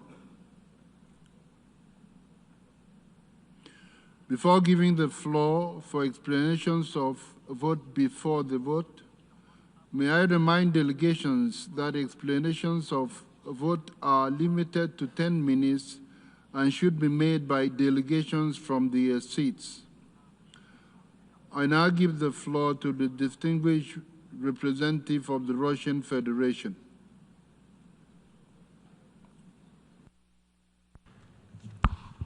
Господин председатель, уважаемые коллеги, за 20 месяцев, в течение которых идут военные действия в секторе Газа, в этом зале в рамках заседаний 10-й чрезвычайной спецсессии уже высказаны все оценки и использованы, наверное, все возможные эпитеты для описания той нечеловеческой трагедии, которая разворачивается в анклаве. Было время, когда мир ужасался тому, что счет погибших в секторе Газа приближался к 15, 20, 30 тысячам человек. На данный момент их почти в 2 раза больше, 55 тысяч. 125 тысяч раненых, из которых как минимум 50 тысяч дети. Число погибших гумработников приближается к 450 человек. Эти цифры просто не укладываются в голове, тем более, что за ними скрывается гибель отнюдь не невооруженных до зубов боевиков, угрожающих мирным израильтянам, а простых палестинцев, укрывающихся в школах, больницах и лагерях беженцев, стоящих в очередях за гуманитарной помощью. Все они невинные жертвы безжалостной вооруженной операции Израиля, поклявшегося искоренить Хамас из сектора Газа любой ценой, невзирая на любые страдания палестинского населения. При этом Израилю так и не удалось нанести военное поражение движению Хамас, остающемуся единственной реальной силой, контролирующей ситуацию в анклаве. Как показал опыт, не решается военными методами и задача освобождения заложников, большую часть которых удалось вызволить из плена путем переговоров. К сожалению, вновь зашли в тупик и непрямые переговоры между Израилем и Хамас, высветившие диаметрально противоположные подходы к модальностям возможных договоренностей о прекращении огня и освобождении заложников. В этих условиях долг международного сообщества сделать все необходимое для скорейшей остановки кровопролития в Газе. Ценим решимость и последовательность непостоянных членов Совета Безопасности ООН, выступивших неделю назад с проектом резолюции, направленным на немедленное и безусловное прекращение огня, освобождение всех заложников и насильственно удерживаемых лиц, а также обеспечение беспрепятственного гуманитарного доступа в Газу в соответствии с нормами и принципами международного гуманитарного права. Это был достойный документ, который мог привести к реальным позитивным подвижкам на земле. Россия, как и остальные ответственные члены Совета Безопасности, его поддержала. Крайне разочарованы, что Совету из-за очередного вето Вашингтона так и не удалось его принять. Вместе с тем, сегодня у международного сообщества есть еще один шанс направить необходимый сигнал сторонам конфликта, пусть и в форме резолюции Генеральной Ассамблеи. Соответствующий проект, представленный Испанией, содержит основные положения заветированного на прошлой неделе документа. Требование немедленного, безусловного и постоянного прекращения огня, освобождение всех заложников, снятие блокады с Газы. Его цели носят исключительно гуманитарный характер и сосредоточены на самом главном – прекращении уносящей все новые человеческие жизни бойни в секторе. Важно и то, что этот документ выходит за рамки парадигмы текущего обострения палестино-израильского конфликта и очерчивает видение международным сообществом единственного возможного будущего, при котором больше не будет рецидивов вооруженного противостояния. Речь идет о восстановлении Газы на основе арабо-исламского плана и претворении в жизнь двугосударственного решения в соответствии с общепризнанной международно-правовой основой, при котором Израиль и Палестина будут жить в мире друг с другом. В этом будущем нет места насильственным перемещениям, демографическим или территориальным изменениям, строительству незаконных поселений, как нет места и терроризму, и насилию. Господин председатель, Россия будет голосовать за представленный проект резолюции и призывает поступить также всех, кто не на словах, а на деле выступает за скорейшее разрешение самого затяжного в мире конфликта, без чего достижение долгосрочного мира и процветания на Ближнем Востоке останется миражом. Кроме того, принятие этого документа задаст правильный импульс стартующей на следующей неделе конференции высокого уровня по БВУ, от которой все мы ждем конкретных и практических результатов. Намерены принять в ней самое активное участие. Благодарю вас.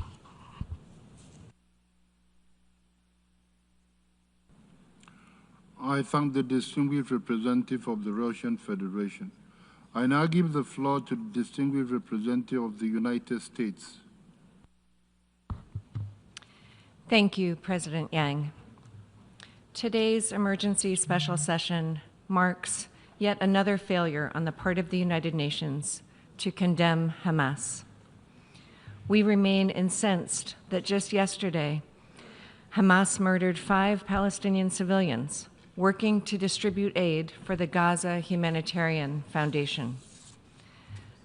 The resolution being considered does nothing to free the hostages, improve the lives of civilians in Gaza, or bring us closer to a ceasefire, and is yet another performative action that erodes the credibility of this body.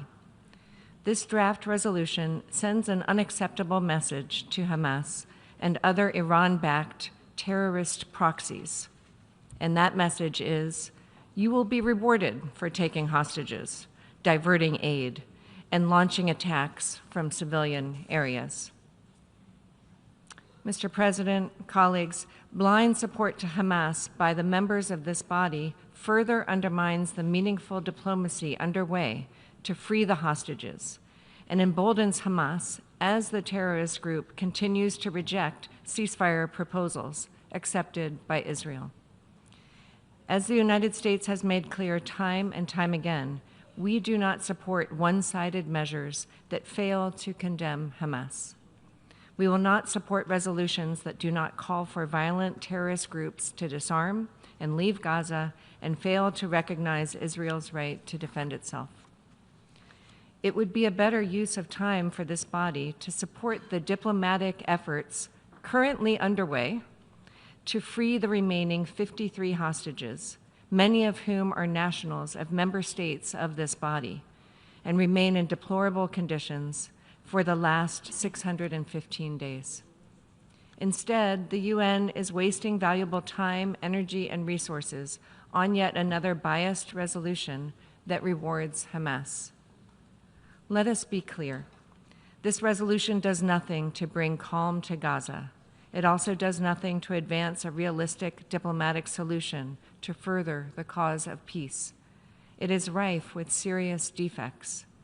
This resolution fails to acknowledge Israel has the right to defend itself. As we have made clear, any measure that undercuts our allies' security is a non-starter for the United States. This resolution draws false equivalence between Israel and Hamas, which is not only morally reprehensible, but also naive and dangerous. This resolution seeks an immediate, unconditional, and permanent ceasefire that would leave Hamas in a position to carry out future October 7th attacks. Mr. President, no one wants to see Palestinian civilians in Gaza go hungry or thirsty. Yet this resolution fails to acknowledge the shortcomings of the prior method of aid delivery, which allowed Hamas to enrich itself at the expense of the Palestinian civilians it purports to represent.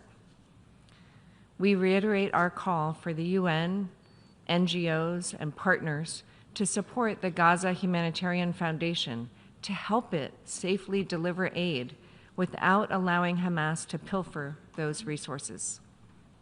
Hamas continues to weaponize the suffering of civilians in Gaza, murdering Palestinians as they did just yesterday and injuring many others in another desperate bid to obstruct the delivery of aid and maintain control. This resolution falsely accuses Israel of the use of starvation as a method of warfare, while at the same time ignoring Gaza Humanitarian Foundation efforts to cut out Hamas and deliver aid consistent with the humanitarian principles of humanity, neutrality, impartiality, and independence. This resolution callously demands that Israel end its blockade on Gaza while conveniently ignoring the fact that Hamas, which committed the worst massacre of Jews since the Holocaust and abducted 251 people on October 7, 2023, continues to pose an active threat to Israeli civilians and to brutally suppress protests against its own despotic rule. It also fails to recognize the extensive measures undertaken by Israel to mitigate harm to civilians in Gaza, even as Hamas continues to use non-combatants as human shields. Mr. President, the United States will support a future for the people in Gaza that is free of Hamas and full of opportunity. We will do our part to help forge this new reality alongside Israel and our Arab partners.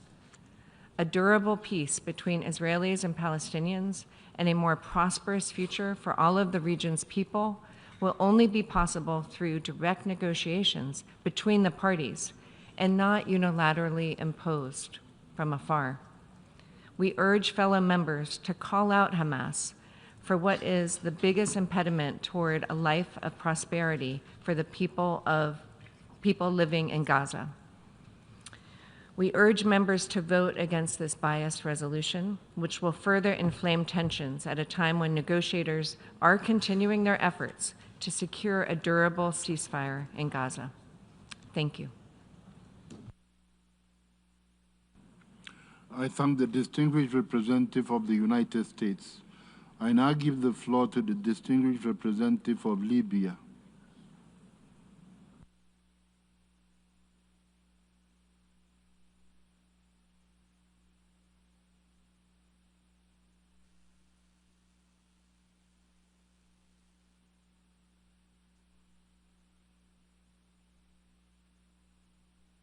Mr. President, Libya would like to thank Spain and the core group for presenting this draft resolution in this timely manner. Ladies and gentlemen, the world stands yet again to be tested in a moment of truth, as it is being on the edge of moral collapse. A nation buried beneath rubble and ash. For over 600 days, Gaza has been subjected to a brutal onslaught, a genocide broadcast in real time, yet unanswered by the consciousness of humanity. Over 55,000 souls extinguished, 125,000 wounded, and generations scarred beyond recognition, wounds that will never heal. If I would name the names of all of those, I would need days to do so. If I would have bring pictures of those, this chamber will not be enough to show them. This is not collateral damage. This is not a tragedy of war. This is a deliberate act of ethnic cleansing and calculated dismantling of a nation. These are the words of officials from the occupied Israeli forces, who many have been sanctioned by countries in this world.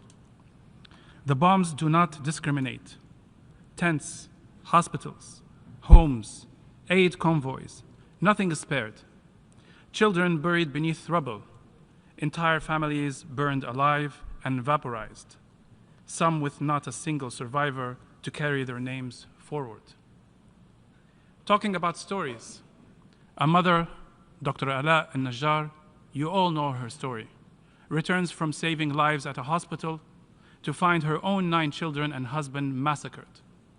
Her story is not an exception. This became the norm, and the list goes on. This is not a war. It is an annihilation in daylight, a genocide emboldened by political shields and the deadly comfort of inaction. The international community watches paralyzed as a veto in the Security Council strangles justice. Gaza is now a wasteland and a mass grave for children. Its people displaced from north to south and back again with nowhere safe to go. Starvation is not a byproduct. It is a weapon of war. Food and water are withheld, malnutrition is weaponized against newborns, and aid is turned into bait in a concentration camp where fathers are executed for chasing a bag of flour to go back to their hungry children. And still, no accountability and no justice. Ladies and gentlemen, this is the moment of moral reckoning, and silence is complicity. Humanity is bleeding in Gaza, and the world must choose to uphold the law, dignity, and life, or to betray them all. It is time. It is time to break the silence. It is time to end the siege. Time to stop this madness, and time to stand with Palestine. History did not start on October the 7th. This is a struggle of 7 decades and still ongoing. Libya asks you to vote in favor of this resolution to help end this vicious cycle. Those pressing on the red button today to vote against this resolution will become a bloodstain on their fingers. This is going to be registered on this voting table in front of you, and it will be a testimony of your moral compass and double standards. This is not only a Palestinian tragedy, it is a global moral emergency to stop this 21st century genocide. All lives matter. All innocent lives matter, no matter which part you're from. So will you be on the right side of history, or will you let Gaza be your generation's shame for eternity?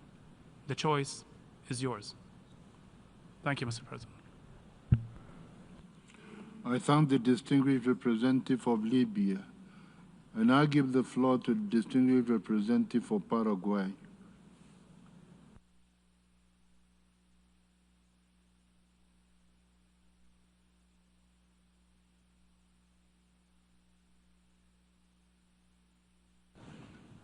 Gracias, señor presidente.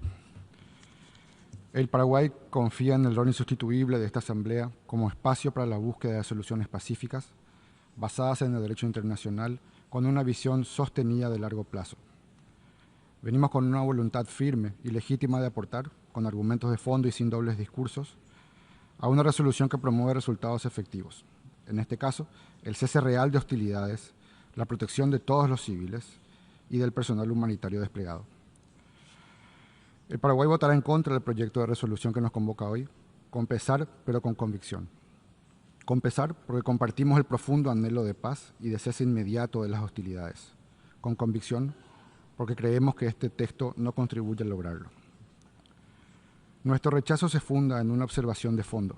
Esta resolución, cuyo texto no fue sometido a un proceso inclusivo de negociaciones, carece del equilibrio mínimo necesario para representar una herramienta útil en la búsqueda de la paz.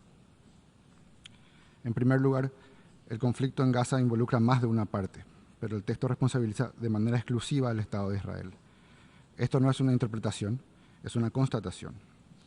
El nombre de Hamás no aparece ni una sola vez en todo el documento, a pesar de haber lanzado ataques, retener y matar rehenes y violar las normas del derecho internacional humanitario. Este silencio selectivo mina la credibilidad del texto y socava cualquier aspiración de una solución duradera. En ese sentido, el Paraguay ha sido claro en su postura. Ya en 2019 designó a Hamas como una organización terrorista de alcance regional en coherencia con su compromiso con la lucha contra el terrorismo y con la defensa del derecho internacional humanitario. Nos resulta difícil comprender cómo una resolución que pretende contribuir a la paz omite siquiera mencionar a quienes tienen responsabilidad directa en el desencadenamiento y la prolongación de esta tragedia. En segundo lugar, si bien se menciona el cese al fuego, el lenguaje predominante es condenatorio y se articula en torno a una narrativa que ya ha sido promovida en ocasiones anteriores sin resultados. Insistir en el mismo enfoque no ha logrado detener el conflicto ni evitar el sufrimiento humano. Al contrario, ha contribuido a profundizar la parálisis del multilateralismo. No nos corresponde juzgar intenciones, sí nos corresponde juzgar y evaluar las consecuencias. Y la consecuencia de textos como el que se votará hoy es clara: polarización, estancamiento diplomático y deslegitimación creciente de la Asamblea General como un foro para la paz. Sabemos que todos los estados aquí presentes tenemos no el derecho, sino también la obligación de contribuir con una solución sostenible de largo plazo. Sabemos que también existe una voluntad legítima de ser parte de esa solución, pero lamentablemente la propuesta que hoy se somete a nuestra consideración no acoge esa voluntad colectiva. Por ello, reconocemos el esfuerzo negociador llevado adelante por Egipto, Estados Unidos y Qatar para lograr avances concretos en este difícil contexto y expresamos nuestro deseo de que concluyan de manera exitosa y pronta. En momentos en que esta organización ha demostrado una preocupante inoperancia para obtener resultados tangibles, promover estos esfuerzos trilaterales, donde entendemos que las preocupaciones e intereses de los involucrados en el conflicto están representados, podría ser efectivo para las aspiraciones de paz de esta organización. El Paraguay desea el cese de la violencia, que se libere a todos los rehenes, que fluya la ayuda humanitaria y que se respete el derecho internacional. Queremos creer que esa resolución también aspira a esos objetivos, pero reconocemos que el proyecto fracasa porque adopta una perspectiva parcial. Finalmente, y luego de todo esto, permítame reafirmar que el Paraguay seguirá apoyando iniciativas sinceras, equilibradas y eficaces para lograr la paz y la protección de todos los civiles. Gracias, señor presidente. I thank the distinguished representative of Paraguay. I now give the floor to the distinguished representative of Tunisia. السيد الرئيس، رغم تحفظاته على بعض الفقرات ستصوت تونس لصالح هذا القرار باعتبار مطالبته بالوقف الفوري والدائم وغير المشروط لإطلاق النار ورفع الحصار الكامل على قطاع غزة وضمان وصول المساعدات الإنسانية دون عوائق والانسحاب الكامل لجيش الاحتلال من قطاع غزة. إن اعتماد مثل هذا القرار مهم، ولكن من الأهم السهر على تنفيذه وتنفيذ بقية القرارات السابقة، ونجدد مطالبتنا بتحرك دولي فوري فاعل ومسؤول بعيدا عن الحلول التي تكون على القياس. ففي الوقت الذي يتقدم فيه المجتمع الإنساني على المجتمع الدولي يجب علينا توفير الحماية للشعب الفلسطيني ووضع حد لجريمة الإبادة التي يتعرض لها ومحاسبة مرتكبيها. من المفارقات أن يتزامن الاحتفال بالذكرى 80 لإنشاء منظمة الأمم المتحدة مع تواصل مأساة الشعب الفلسطيني واستمرار الاحتلال والاستعمار في ظل التآكل التدريجي لكل المبادئ التي تحمي كرامة الإنسان وحياته، وفي ظل الانتهاكات المتواصلة لقوات الاحتلال ومساعديها، والذي واجه البعض منهم الاستعمار. إن الجرائم اليومية التي ترتكبها قوات الاحتلال ضد الشعب الفلسطيني تستهدف الإبادة والقضاء على الإرادة في التحرير، وهو عكس الهدف الأصلي لإنشاء منظمة الأمم المتحدة. وعلى البعض ألا يتناسى عمداً بأن احتلال الأراضي الفلسطينية والاستعمار لم يبدأ سنة 2023، وأن الأسباب التاريخية لهذا الاحتلال وغايته معروفة لدى الجميع، إلا أن بعض الأطراف لم تستخلص بعد دروس التاريخ الذي يعيد نفسه اليوم وسط عجز يفرض بدون أي مبرر على المجتمع الدولي. وتجدد تونس دعمها الثابت والمبدئي وغير المشروط للشعب الفلسطيني في نضاله من أجل استرجاع حقوقه المشروعة وغير القابلة للتصرف، وفي مقدمتها إقامة دولته المستقلة كاملة السيادة على كل أرض فلسطين وعاصمتها القدس الشريف.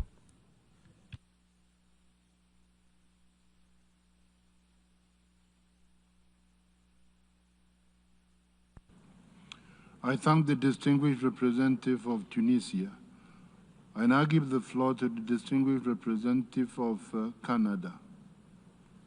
President, dear colleagues, Canada will be voting in favor of this resolution today. We will be voting yes. Because of the urgent need to secure a ceasefire, the release of all hostages, and the resumption of UN-led humanitarian aid delivery in Gaza on a scale that will actually meet the need of a people that have been deprived of adequate food for many months. It is incontrovertible, undeniable, that the humanitarian situation in Gaza is intolerable and has to be addressed immediately. The level of civilian casualties is abhorrent. The politicization of aid, of humanitarian assistance of any kind, is unacceptable, and the blockade of aid is illegal.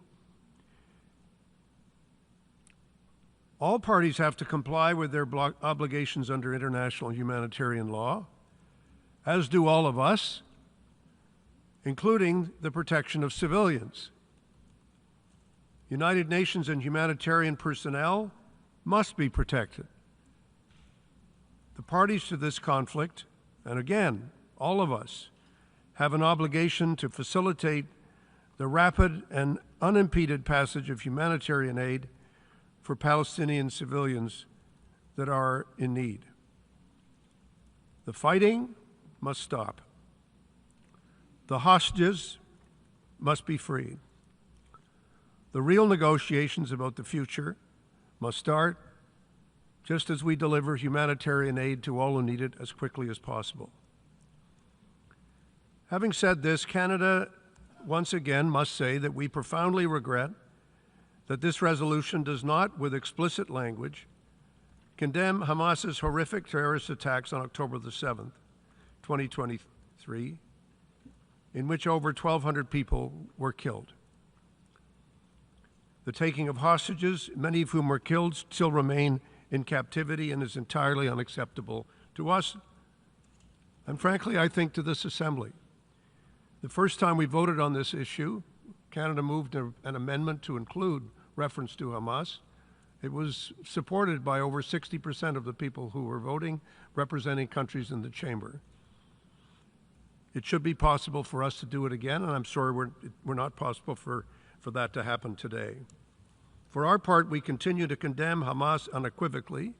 It is a listed terrorist entity in Canada for its acts of terror, and we call for the immediate and unconditional release of all remaining hostages. Il est clair que le Hamas doit désarmer et que l'organisation ne peut jouer aucun rôle dans la future gouvernance de Gaza.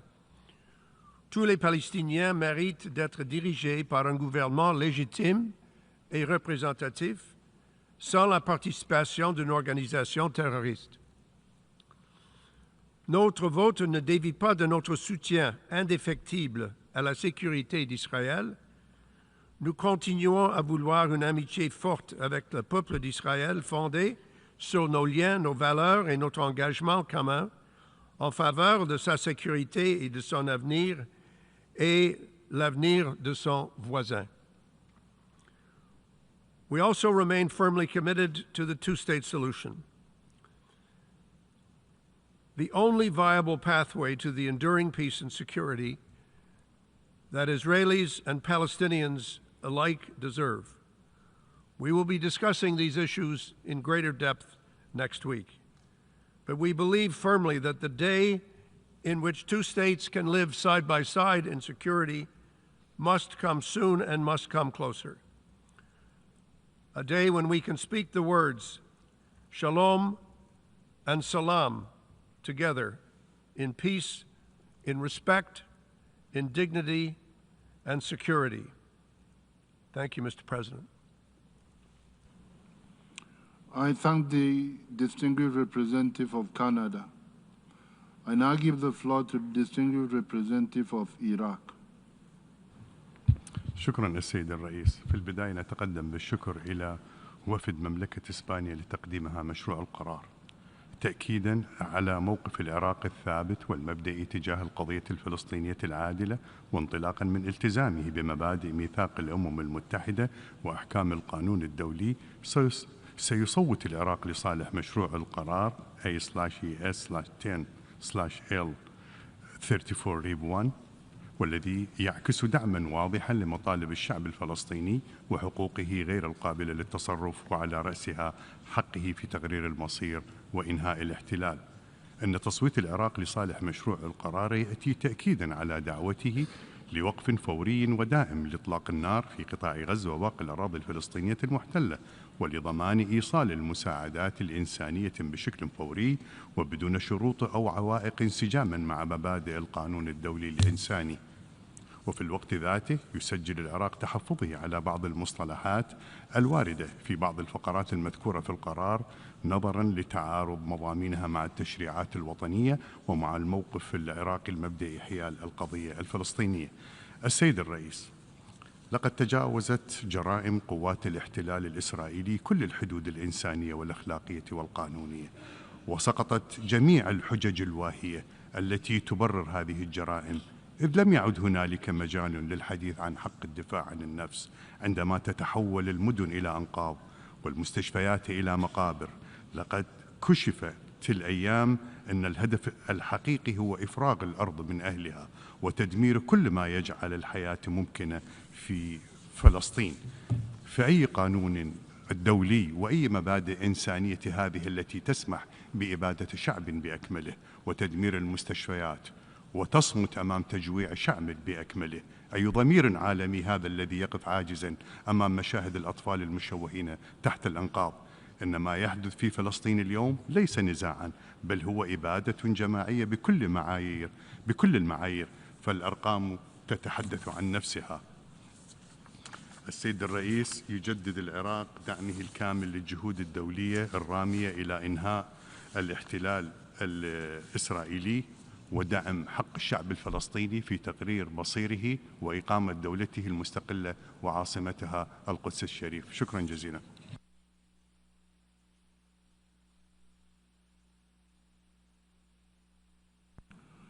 I thank the distinguished representative of Iraq. I now give the floor to the distinguished representative of India. Mr. President, this resolution comes against a backdrop of the worsening humanitarian situation in Gaza. India is deeply concerned at this deepening humanitarian crisis, and we condemn the loss of civilian lives. I would like to stress that India has always been on the side of peace and humanity. We have repeatedly called for protection of civilians and upholding of humanitarian obligations. We call for safe, sustained, and timely supply of humanitarian assistance to the people of Gaza. On our part, India has always provided humanitarian assistance to the people of Gaza, both bilaterally and through the United Nations. We also believe that release of remaining hostages and a ceasefire are important to ameliorate the humanitarian situation in Gaza. Our collective voice should echo this. India's abiding commitment to dialogue and diplomacy is well known, and we firmly believe that this is the only way forward. Continuing accusations and argumentation hinder the path to peace. India has always supported a negotiated two-state solution to the Israel-Palestine issue, leading to the establishment of a sovereign, independent, and viable state of Palestine living within secure and recognized borders, side by side, in peace with Israel. For this, we need to work towards creating conditions for early resumption of direct peace negotiations. We hope this August Assembly will send a clear message to expand the prospect for dialogue and diplomacy towards restoration of peace and bringing the humanitarian crisis in Gaza to an end. Mr. President, India had earlier abstained in the vote on resolutions A/RES/77/247 and A/RES/79/232. Our vote today is in continuation of this in the belief that there is no other way to resolve conflicts but through dialogue and diplomacy. Our joint effort should be directed towards bringing the two sides closer. For these reasons, we would abstain on this resolution. Thank you.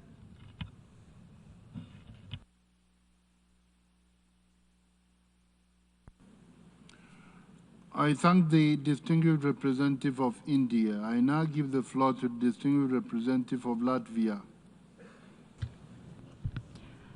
Mr. President, today Latvia will vote yes on the resolution A/ES 10/L34/Rev1 on the protection of civilians and upholding legal and humanitarian obligations, because we strongly support the humanitarian principles enshrined in this resolution. We regret that the resolution adopted does not include a clear and direct condemnation of Hamas, designated terrorist organization by many UN member states. And we condemn in the strongest possible terms the brutal and indiscriminate attacks of Hamas across Israel on 7 October 2023. And we call for the immediate release of hostages without preconditions.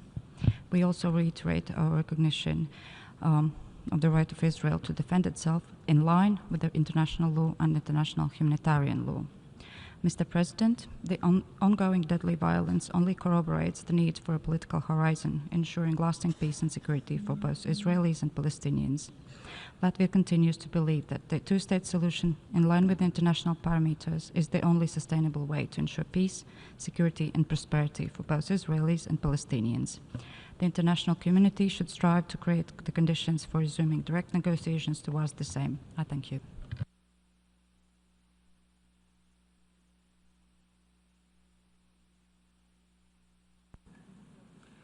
I thank the distinguished representative of Latvia.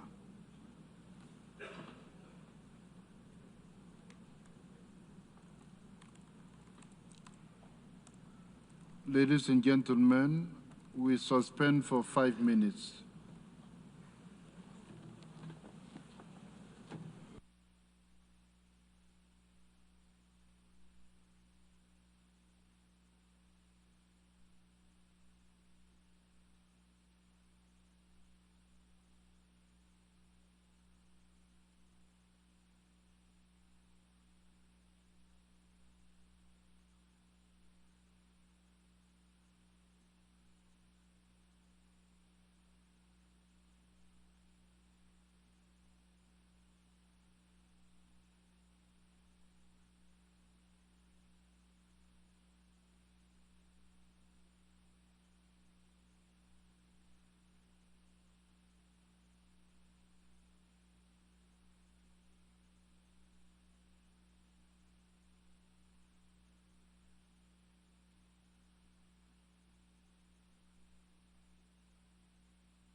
to any other country.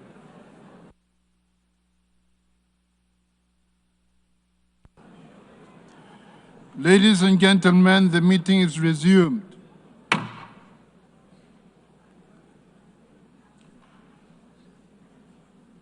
We have heard the last speaker in explanation of vote before the vote.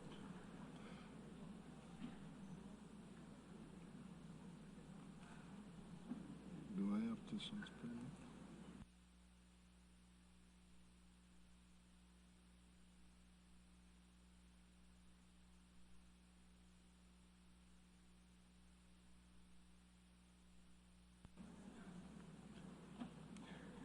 I have been informed that the state of Palestine would like to speak on a point of order. Palestine, you may take the floor. Thank you, Mr. President, for giving me the floor. I would ask you to give the people 2 minutes to get back to their seats in a point of order so that we can make sure that those who went for a few minutes for the short break that you requested to be able to assemble back in their seats. And I thank you very much, Mr. President. Thank you very much. We'll give them 2 minutes. You can begin to count the minutes now.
I repeat what I said. We have heard the last speaker in explanation of vote before the vote. Before proceeding to take a decision on the draft resolution, I wish to address the question concerning the majority required for the adoption of the draft resolution. Considering Article 18, paragraph 2 and 3 of the Charter of the United Nations, is there any objection to taking action on draft resolution A/ES10/L34/revision 1 by a 2/3 majority of the members present and voting. I see no objection. The 2/3 majority of members present and voting is therefore required for the adoption of the draft resolution A/ES10/L34/revision 1.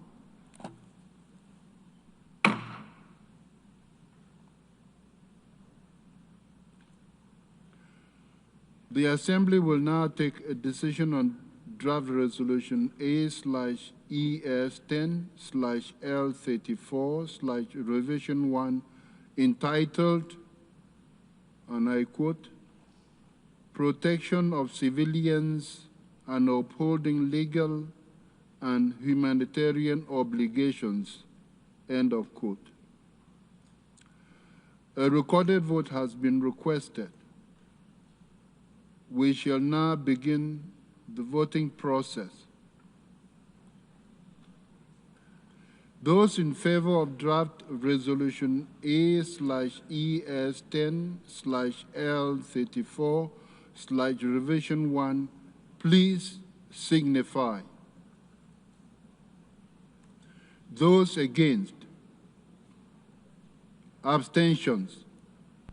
The General Assembly is now voting on draft resolution A/ES10/L34 revision 1 entitled Protection of Civilians and Upholding Legal and Humanitarian Obligations.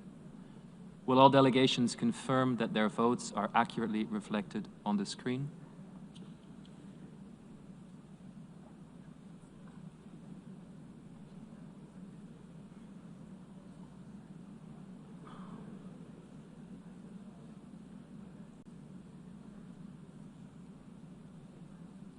The voting has been completed.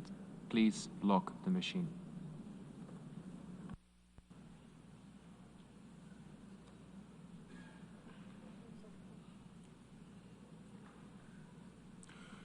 The result of the vote is as follows. In favor, 149. Against, 12. Abstentions, 19. Draft resolution A/ES10/L34/revision 1 is adopted.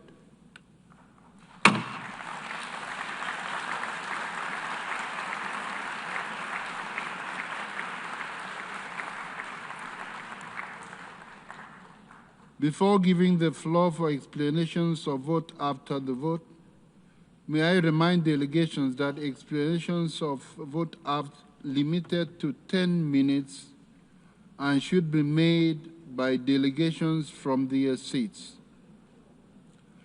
I now give the floor to the distinguished representative of Japan.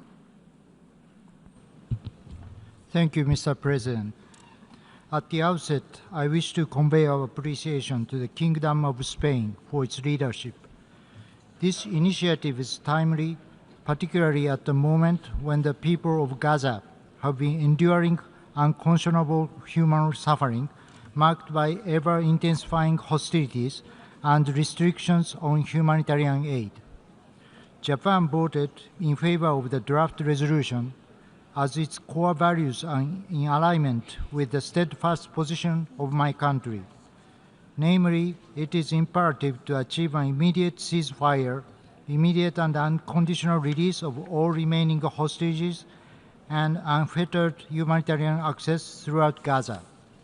Moreover, we must uphold the relevant principles of international law, especially the obligation to protect civilians, an essential principle rightly underscored in this resolution. That being said, the present resolution should have contained an unequivocal condemnation of heinous acts of terror perpetrated by Hamas and other militant groups. We must not forget the suffering of the innocent victims of this barbaric crime and that of their loved ones. Japan supports the mediation efforts of the United States, Qatar, and Egypt, and urges all parties to return to negotiations and make sincere efforts to end unfolding nightmare. From this standpoint, Japan has been taking concrete actions, including minister-level communication with Israel.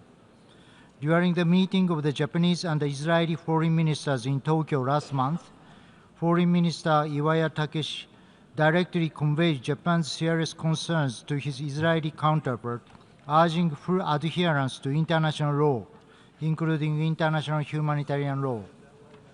Mr. President, resolutions remain mere words on paper if they are not properly implemented. It is our sincere hope that today's adoption will translate into meaningful and tangible progress on the ground. But ultimately, the only viable path to resolving this tragic decade-long conflict is a negotiated two-state solution where Israel and the independent Palestinian state can coexist side by side in peace and security. In this regard, Japan looks forward to the forthcoming high-level conference on the two-state solution. We are honored to co-chair one of the working groups alongside our esteemed Norwegian colleagues, and we remain firmly committed to contributing a just and lasting peace in the Middle East. I thank you. I thank the distinguished representative of Japan. I now give the floor to the distinguished representative of Liechtenstein.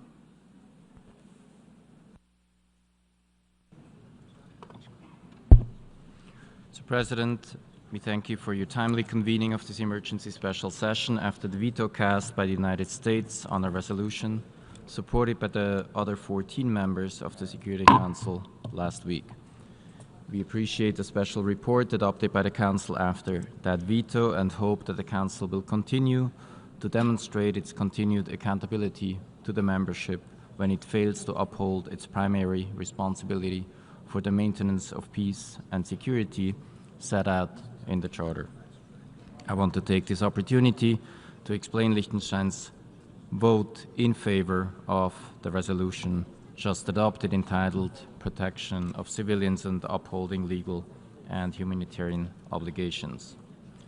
Mr. President, Liechtenstein thanks Spain and Palestine for bringing forward the draft text and for the constructive spirit of negotiations which have allowed for changes to be made to it over the past week.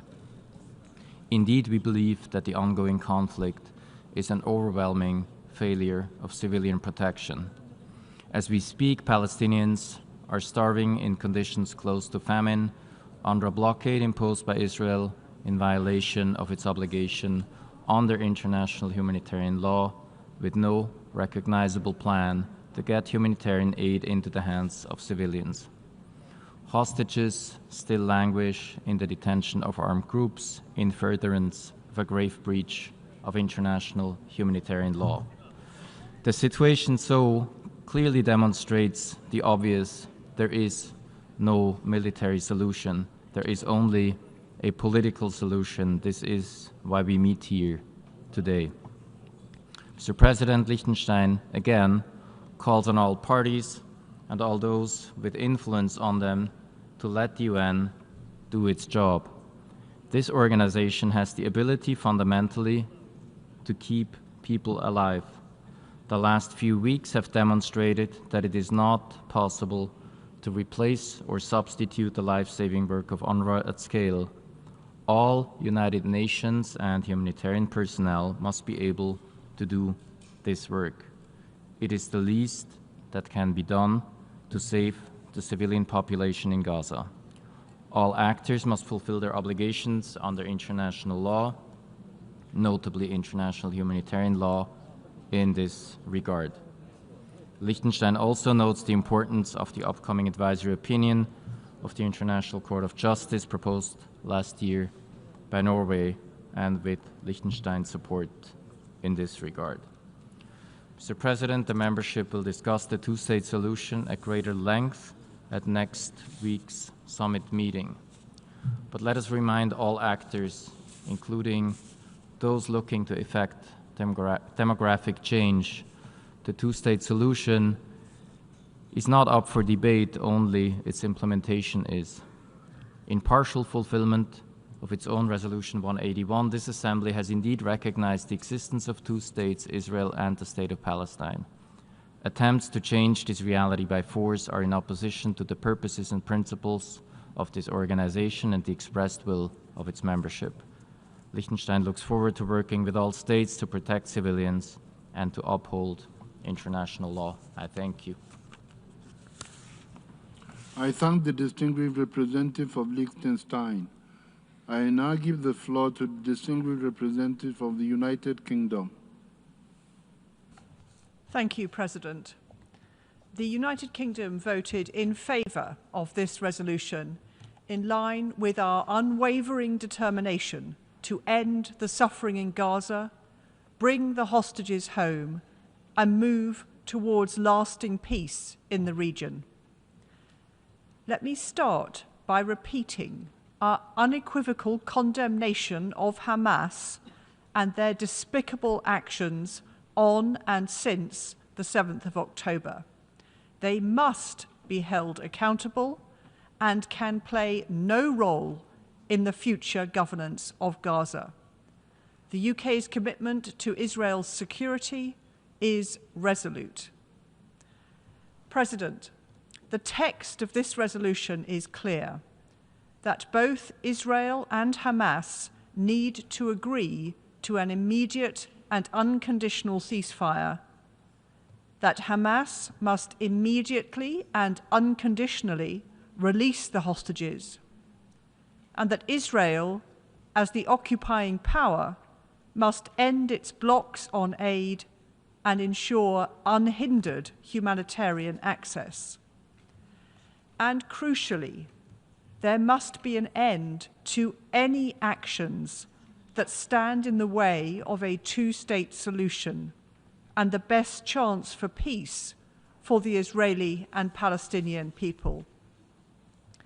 That is why this week the UK, along with Australia, Canada, New Zealand and Norway, sanctioned Bezalel Smotrich and Itamar Ben-Gvir. These two men are responsible for inciting settler violence against Palestinians in the West Bank with their extremist rhetoric. Attacks by violent settlers have led to the deaths of Palestinian civilians and the displacement of whole communities. We will not stand by while Israeli actions attempt to entrench a one-state reality. The UK is deeply concerned by ongoing Israeli operations in the West Bank, including incidents where children have been killed. This is appalling and unacceptable. President, there can be no military solution to this conflict. Over 55,000 Palestinians have been killed, and the IPC have been clear that 500,000 people are facing starvation. Israeli government policies which have completely blocked or severely restricted humanitarian aid are unacceptable. That civilians have been killed while desperately trying to feed their families is inhumane, and the UK rejects any attempts at demographic or territorial change in the Gaza Strip. While the UK voted in favour of this resolution, we wish to clarify that our long-standing position remains that Common Article 1 of the Geneva Conventions does not impose a legal obligation on states to ensure respect for international law by third parties.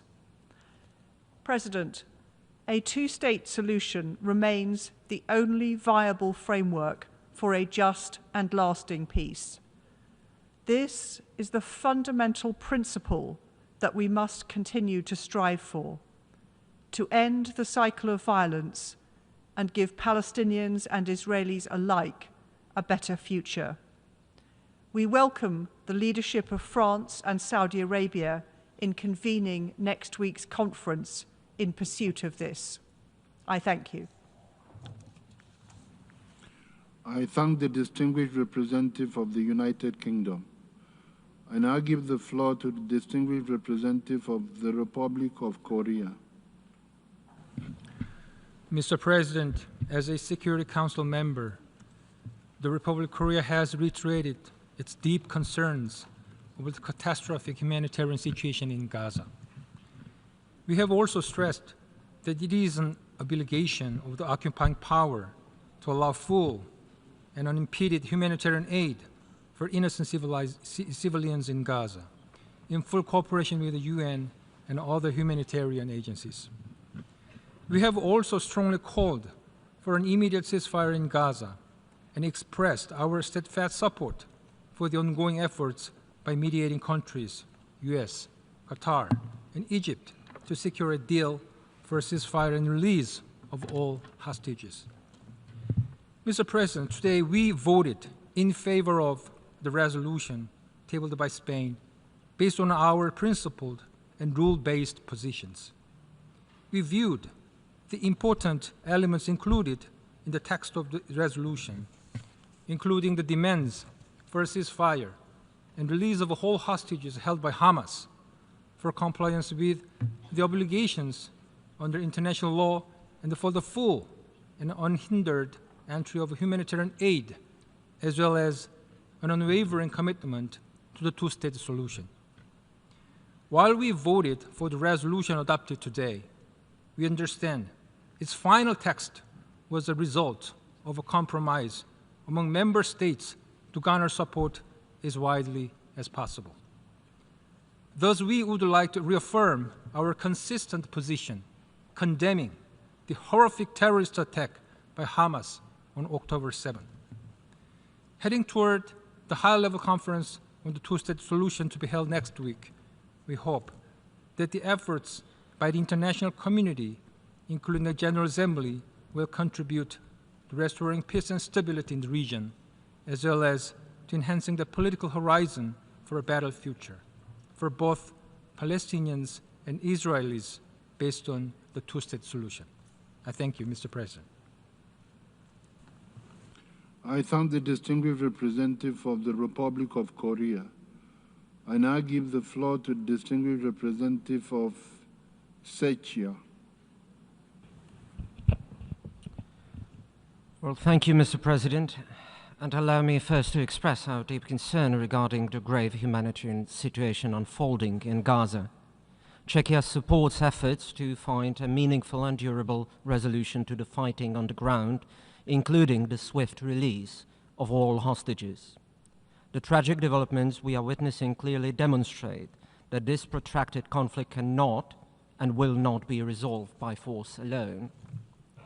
At the same time, I wish to reiterate my country's firm commitment to Israel's right to defend itself in full compliance with international law and international humanitarian law. Nevertheless, we cannot remain silent in the face of the dire reality on the ground, and we urge all sides, including the Israeli authorities, to take every measure possible to facilitate the unimpeded delivery of humanitarian assistance to the civilian population in Gaza.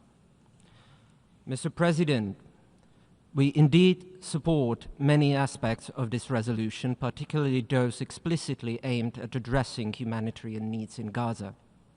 Yet, the resolution regrettably goes well beyond its stated humanitarian objective by incorporating some highly politically charged and even one-sided assertions. First and foremost, while we acknowledge that for the first time this General Assembly resolution explicitly refers to Hamas, specifically in relation to the hostages currently held captive, we deeply regret that the text once again fails to unequivocally condemn Hamas's unspeakable atrocities of the 7th of October, carried out with the deliberate intent to murder innocent civilians, including women and children. Let us be absolutely clear. Hamas bears responsibility for countless atrocities, including perpetuating violence against Gaza's civilian population, cynically using civilians as human shields and diverting humanitarian aid for its own ends. Mr. President, the irrefutable truth remains that Hamas terrorists could immediately bring this brutal conflict to an end by laying down their arms and releasing all remaining hostages. Mr. President, in light of these considerations, we decided to abstain from voting on this resolution. I thank you. I thank the distinguished representative of Czechia. I now give the floor to the distinguished representative from New Zealand. Thank you, President. New Zealand supported this resolution after careful consideration. We did so because a ceasefire in Gaza is desperately needed. Hamas's actions on and since 7 October 2023 are completely unconscionable and must be condemned unequivocally. Hamas's continued refusal to release the hostages they are holding is immoral and a barrier to progress on this situation. New Zealand has rightly designated Hamas in its entirety as a terrorist entity. At the same time, the humanitarian situation in Gaza is intolerable, and the world's patience has run out. As New Zealand has said consistently, this crisis must end. The excuses Israel has used for the ongoing suffering of innocent civilians are no longer credible. It is imperative that all parties comply with their obligations under international law. Israel is clearly required by international humanitarian law to provide for the basic needs of civilians in Gaza and to facilitate unimpeded humanitarian access. The protection of civilians, humanitarian personnel, and medical workers is essential. Like many members of the international community, New Zealand has already taken a range of measures in respect of this conflict. This resolution does not impose any new obligations on New Zealand. We reiterate our call for the parties to urgently return to a ceasefire. New Zealand will continue to advocate for meaningful progress towards a two-state solution, which remains the only blueprint for peace we have. Thank you. I thank the distinguished representative of New Zealand. I now give the floor to the distinguished representative for Bulgaria. Mr. President, Bulgaria supported the resolution on protection of civilians and upholding legal and humanitarian obligations, reflecting our deep concern with the ongoing violence in Gaza and the worsening humanitarian crisis on the ground. The suffering of civilians, especially children and vulnerable persons, is unacceptable and must end. We fully support the language in the resolution on the protection of the humanitarian workers and the UN personnel. Bulgaria strongly condemns the attacks on the humanitarian personnel and recalls that civilian protection is a core legal obligation, not an option. We therefore call for all parties to respect and strictly implement the international law, including international humanitarian law. Bulgaria reiterates its unconditional condemnation of the heinous October 7th terrorist attacks perpetrated by Hamas. There can be no justification for such brutality. We insist on the immediate, dignified, and unconditional release of all hostages held by Hamas and other terrorist groups. We therefore welcome the language in the resolution reaffirming the legal prohibition of hostage-taking under international law and the obligation to release hostages. We regret, however, that the resolution fails to unequivocally condemn Hamas' brutal terrorist attack on 7th October, which the international community must denounce without any ambiguity. The international targeting of civilians, use of terror, and hostage-taking are blatant violations of international law, and the perpetrators must be held accountable.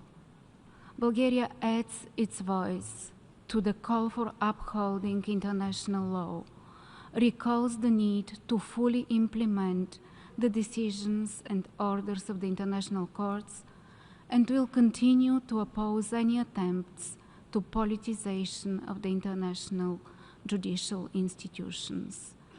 In closing, allow me to once again reaffirm Bulgaria's long-standing principled support for the two-state solution. The vision of Israel and Palestine coexisting side by side can only be achieved if Hamas is excluded from playing any role in the future of Gaza. Thank you. I thank the distinguished representative of Bulgaria. I will now give the floor to the distinguished representative of Germany. Thank you, Mr. President. Germany voted in favor of the resolution. We took this decision after careful considerations and numerous consultations, including at ministerial level, with partners. Some, such as Italy, will also take the floor later for an explanation of vote. We once again unequivocally condemn the horrific attacks carried out by Hamas and other terrorist groups on October 7, 2023. Horrific attacks against innocent civilians. These attacks are unjustifiable. We call on the General Assembly to do the same, and we would have preferred to see corresponding language in this resolution. Mr. President, Israel has every right to defend itself against attacks within the limits of international law. It is our firm conviction, in order to improve the situation in Gaza, three things are urgently needed: an immediate return to a ceasefire, the immediate release of the hostages, and the unimpeded flow of humanitarian aid to Gaza. We are extremely worried about the fate of the hostages who continue to be held by Hamas and other terrorist groups in inhumane conditions.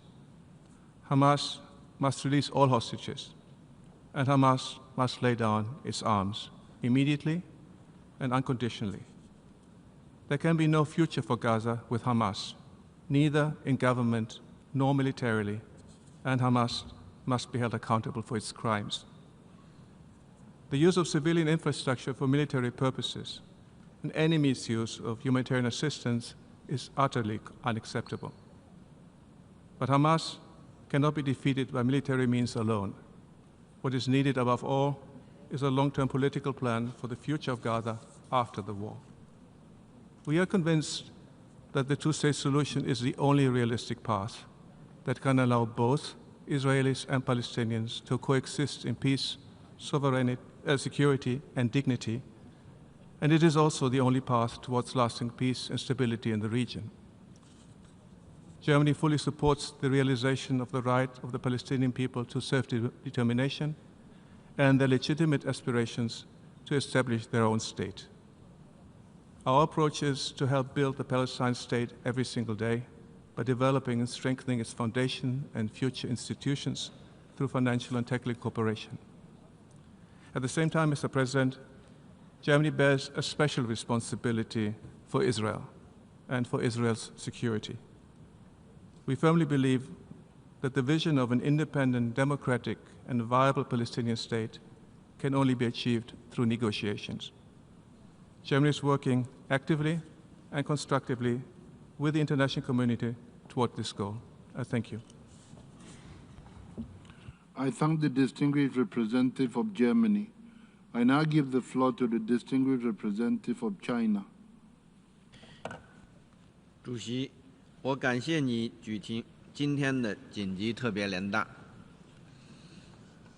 中方对决议草案投了赞成票。加沙冲突爆发已经19个月，5.5万多加沙民众被夺去生命，200多万民众深陷前所未有的人道灾难。这场冲突已经成为人类文明的污点。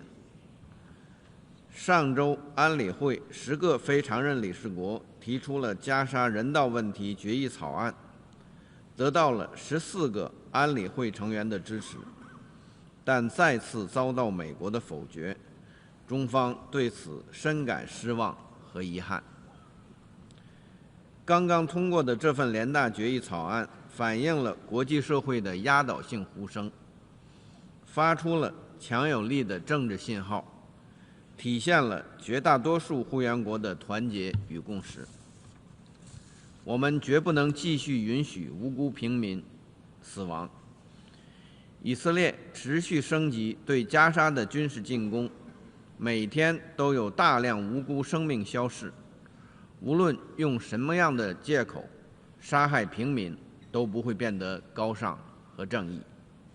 残酷事实已经说明，武力打不出和平，延长战争只会导致更多的死亡和仇恨。立即实现持久停火，才是拯救生命、让人质回家的正确方式。我们敦促以色列立即停止在加沙的一切军事行动。对当事方有重要影响力的国家，应该秉持公正、负责任态度，采取切实有力的行动。我们绝不能继续允许加沙的人道灾难恶化。联合国等人道机构多次发出警告，加沙即将发生大规模饥荒，而在加沙边境之外，大量食品堆积在仓库，却无法运送给饥饿的平民。这种强制剥夺民众获取生存物资权利的行为，违反国际人道法，残忍且不可接受。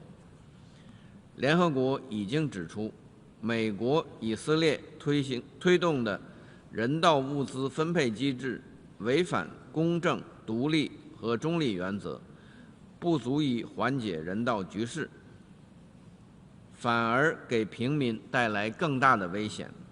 中方坚决反对把人道救援武器化，敦促以色列履行占领方义务，立即解除加沙封锁，全面恢复人道物资准入，支持联合国等人道机构开展工作。我们绝不能继续允许多边主义基石被侵蚀。冲突爆发以来，联大和安理会通过了多份决议，要求停火。国际法院发布了多项临时措施命令，但均没有得到有效落实。全面落实安理会决议是联合国宪章规定的所有会员国的义务。遵守国际法和国际人道法是各国义不容辞的责任。国际社会应采取必要行动，制止所有违法行为，并予以追责，共同捍卫多边主义和国际法权威。主席，落实两国方案是解决巴勒斯坦问题的唯一可行出路。下周将举行落实两国方案高级别会议，我们期待会议通过务实有效的成果，为实现两国方案前景注入新的动力。中方将同国际社会共同努力，持续推动平息加沙战火，缓解人道灾难，最终实现巴勒斯坦问题全面、公正、持久解决。谢谢主席。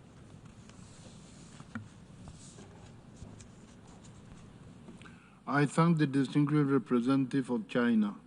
I now give the floor to the distinguished representative of Australia.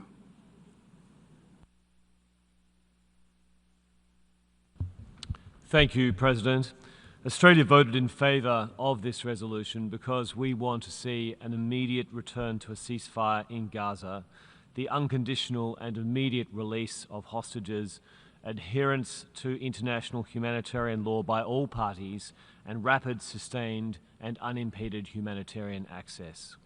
While we do not agree with everything in this resolution, Our vote today reflects our commitment to working with the international community to end this conflict. Australia remains unequivocal in our condemnation of Hamas and its abhorrent attacks on 7 October 2023 and all ongoing acts of terror. Terrorist group Hamas must release all hostages immediately, unconditionally and with dignity, and we demand the hostages are given humane treatment, including freedom from any form of torture or abuse and access to health care. Australia is disappointed that today's resolution failed to condemn Hamas. There can be no role for Hamas in the future governance of Gaza. President, civilians are being killed by the thousand. Children are starving. We need to come together to ensure that we support a two-state solution which remains the only pathway to enduring peace and security for Israeli and Palestinian people. Thank you. I thank the distinguished representative of Australia. I give the floor to the distinguished representative of Sierra Leone. Thank you, Mr. President. Mr. President, Sierra Leone voted in favor of the resolution. In doing so, we join the overwhelming majority in this Assembly in expressing deep alarm at the continuing and worsening humanitarian catastrophe in Gaza. Over 2 million civilians have endured weeks of siege, bombardment, and blockade, with grave and devastating consequences. The territory now confronts the prospect of famine after more than 11 weeks of total siege and severe restrictions on the flow of food, water, fuel, and medical supplies. Humanitarian reports indicate that Israeli security forces, strikes, and ground operations have killed tens of thousands of Palestinians, overwhelmingly civilians, including women and children. Under international law, no circumstance permits the deliberate starvation or collective punishment of a civilian population. The Fourth Geneva Convention and the established norms of customary international law strictly prohibit the use of starvation as a method of warfare. The systemic deprivation of basic life-saving resources is unequivocally unlawful. In this context, Sierra Leone recalls the binding provisional measures issued by the International Court of Justice in the case of South Africa versus Israel. The court ordered Israel to allow the unimpeded provision of urgent humanitarian assistance and to refrain from any action, I quote, calculated to bring about the Palestinian group's physical destruction in whole or in part, end of quote. Under the 1948 Genocide Convention, all states are obliged not only to refrain from acts of genocide, but to prevent and punish such crimes. The State of Israel is legally bound to comply with these measures. Any denial of life-saving aid or attacks on civilians constitute a grave breach of the Geneva Conventions and may amount to a war crime. Mr. President, in the Security Council, Sierra Leone has consistently underscored the gravity of this crisis. At our most recent briefing on the situation in the Middle East, we reflected on our national experience and we affirm our deep understanding of the consequences of delayed or insufficient international action. We recall with solemn clarity the collective failure to prevent the atrocities committed in Rwanda and Srebrenica, now formally recognized as genocide by competent international courts. These painful precedents underscore the cost of inaction. The ICJ's rulings reaffirm the binding legal and moral obligation of all states to act decisively to prevent genocide. The duty to prevent genocide is not discretionary. It is a preemptory norm of international law, jus cogens, binding upon all states. This duty requires not only abstention from such crimes, but the taking of timely, active, and effective measures to avert them. Today we face a moment of equal grave consequence. We are alarmed by credible and persistent reports of indiscriminate bombardment, the destruction of essential civilian infrastructure, the obstruction of humanitarian access, and inflammatory rhetoric. Together, these acts and omissions may contribute to creating conditions of life intended to bring about the destruction of a group in whole or in part, conduct expressly prohibited by the Genocide Convention. Mr. President, when Sierra Leone joined our elected Council members in co-penning a draft resolution focused on addressing Gaza's worsening humanitarian crisis, we did so in full alignment with the ICJ's determination that Gaza's population must not be deprived of humanitarian assistance. Regrettably, despite its purely humanitarian focus, the draft resolution, aptly described by the E10 coordinator as the bare minimum, was vetoed by one permanent member, even as all 14 others voted in favor. Surely, silence or inaction in the face of mass atrocities must never be normalized. When the Security Council is paralyzed by the use of the veto, it falls to this General Assembly to act, and has rightly done so today. Sierra Leone fully supports the resolution's call for the protection of civilians and the unimpeded provision of humanitarian assistance. We also express grave concern at the recent interdiction of the United Kingdom flag humanitarian vessel Madeleine by Israeli naval forces, reportedly in international waters. The ship carrying aid and civilian volunteers, as reported, was seized hundreds of kilometers from Gaza. Such actions violate the law of the sea and customary international law, which grant flag states exclusive jurisdiction on the high seas. Even where blockades are recognized under international law, they must not be used to starve civilian populations or obstruct humanitarian relief. Mr. President, accountability is essential. The deliberate use of starvation, attacks on medical personnel or UN workers, and the destruction of civilian infrastructures are not only violations of Geneva Conventions, but they also impose conditions of life calculated to bring about destruction, prohibited under international law. This Assembly must therefore invoke all lawful means, all lawful measures to uphold accountability and ensure respect for international law. Let us be clear, the rules which we invoke are acceptable as the rules developed and codified by the international community to promote peace and security, cooperation for development, and the protection of human dignity. Sadly, we do not invoke the rules today with the expectation of compliance. The experience of our tenure on the Security Council makes clear that compliance is unlikely in the absence of credible pressure from those with the means and leverage to ensure it. We therefore view with grave concern the growing practice of dismissing legal obligations as optional, of subordinating humanitarian imperatives for short-term political objectives, and of undermining the very institutions and instruments designed to uphold peace. Mr. President, throughout, Sierra Leone has reaffirmed the centrality of a political solution. We reiterate our steadfast support for a genuine two-state solution, the only just and sustainable outcome. Ending the occupation and blockade and implementing a just peace in accordance with international law and UN resolution is essential. The State of Israel and the Palestinian state must live side by side in security and dignity. This is the only path to lasting peace in the Middle East. In closing, Sierra Leone calls on all UN member states and parties to the conflict to honor their international obligations. We urge the State of Israel to comply fully with the ICJ's provisional measures, the Geneva Conventions and the Genocide Convention, including by allowing full aid and the protection of civilians.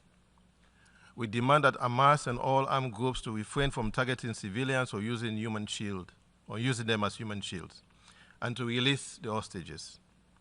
This Assembly must send a clear message that the protection of civilians and adherence to international law are paramount. The Assembly has done so by adopting the resolution. I thank you, Mr. President. I thank the distinguished representative of Sierra Leone. I now give the floor to the distinguished representative of the Kingdom of the Netherlands.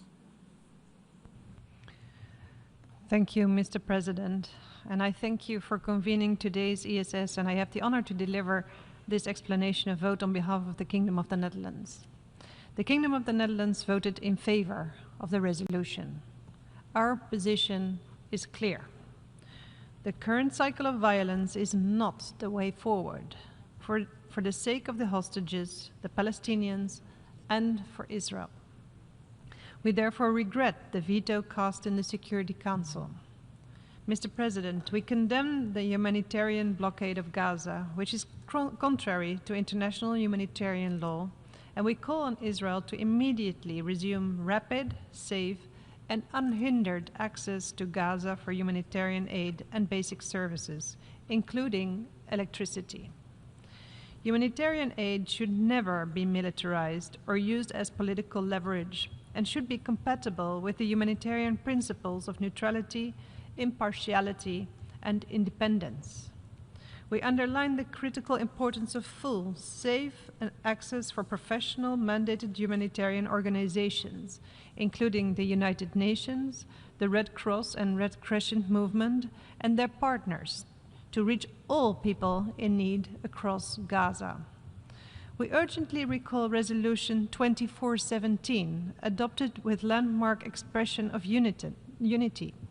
This resolution strongly condemns the use of starvation of civilians as a method of warfare, which is prohibited by international humanitarian law, and that it may constitute a war crime. This current resolution can be an important step towards a necessary permanent ceasefire. We urge all parties to commit to the continuation of the negotiations so that all hostages can be released immediately and unconditionally, and humanitarian aid can be delivered to those in need. Only then a lasting solution that has the support of both parties and for which the two-state solution remains the basis can be achieved. An independent, viable Palestinian state existing alongside a secure Israel is the only way this conflict can be resolved. I thank you. I thank the distinguished representative of the Kingdom of the Netherlands. I give the floor to the distinguished representative of Italy. Thank you, Mr. President, Excellencies, distinguished colleagues. Italy voted in favor of the resolution before the General Assembly today on the humanitarian situation in Gaza. We took this decision after careful consideration and consultation at ministerial level, including with some who already took the floor, such as Germany. It has been 20 months since the heinous attacks by Hamas against innocent civilians in Israel. Hamas is responsible for what is currently happening in Gaza. The Strip is now only rubble, desolation, and despair. Hostages are still being held by Hamas and other terrorist groups while their families are wasting away, losing hope by the day to hug them again. Hamas does not care for the welfare of the people of Gaza. For years, it has abused the rights of the citizens of Gaza, persecuted opponents, and used their resources not to improve their lives, but to prepare to unleash this tragedy on them.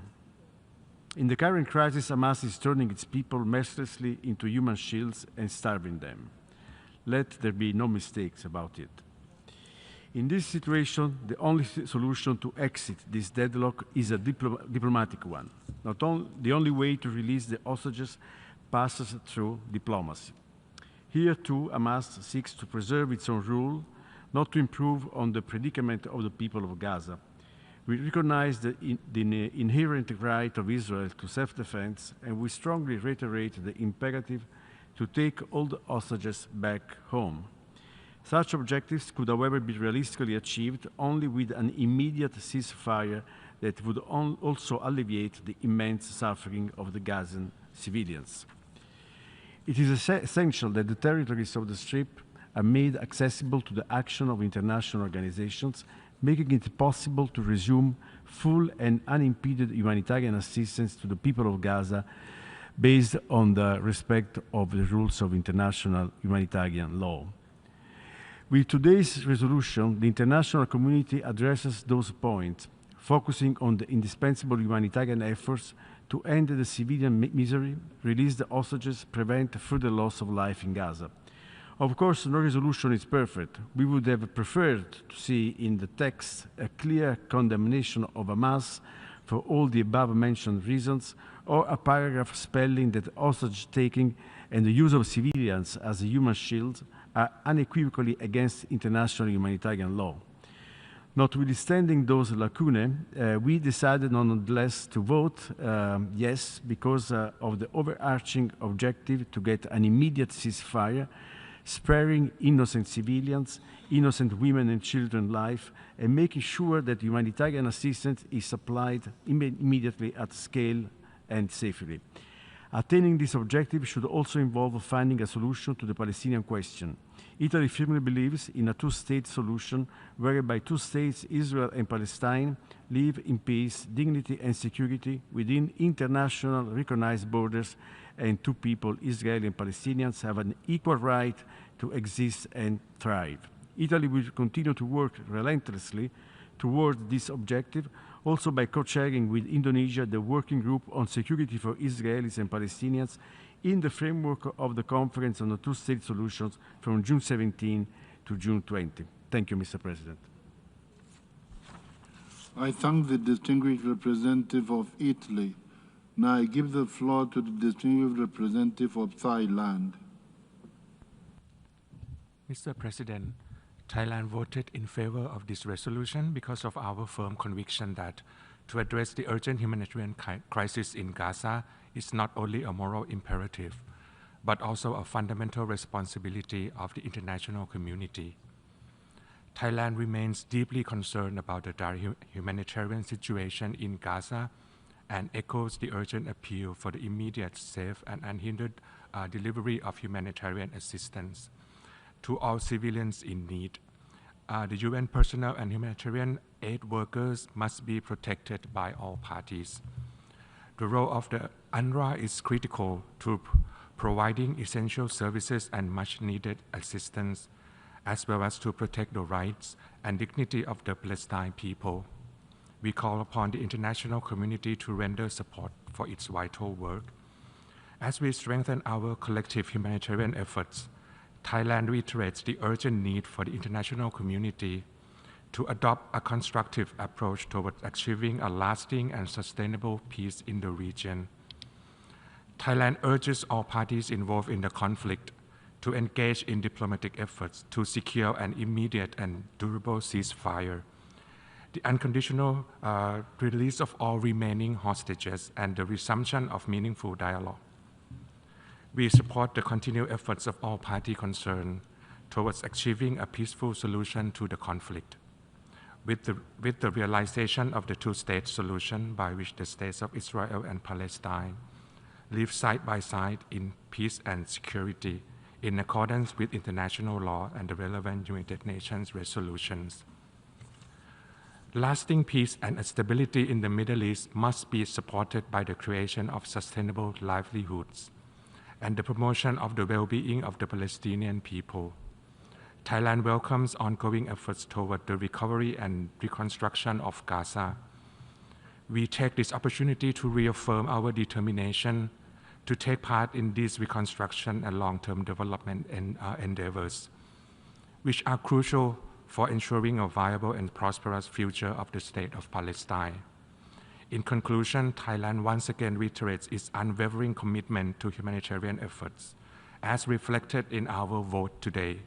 We hope that this resolution will pave the way for an enduring peace and the end of the suffering of all peoples in the region. I thank you.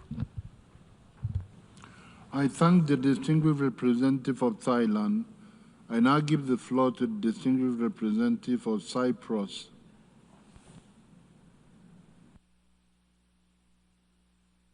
As a matter of principle, Cyprus reaffirms its commitment to the full protection of all civilians.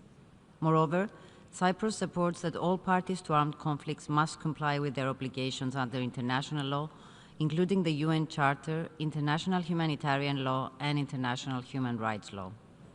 This is why we voted in favor of the resolution. Notwithstanding this, we wish to make the following points.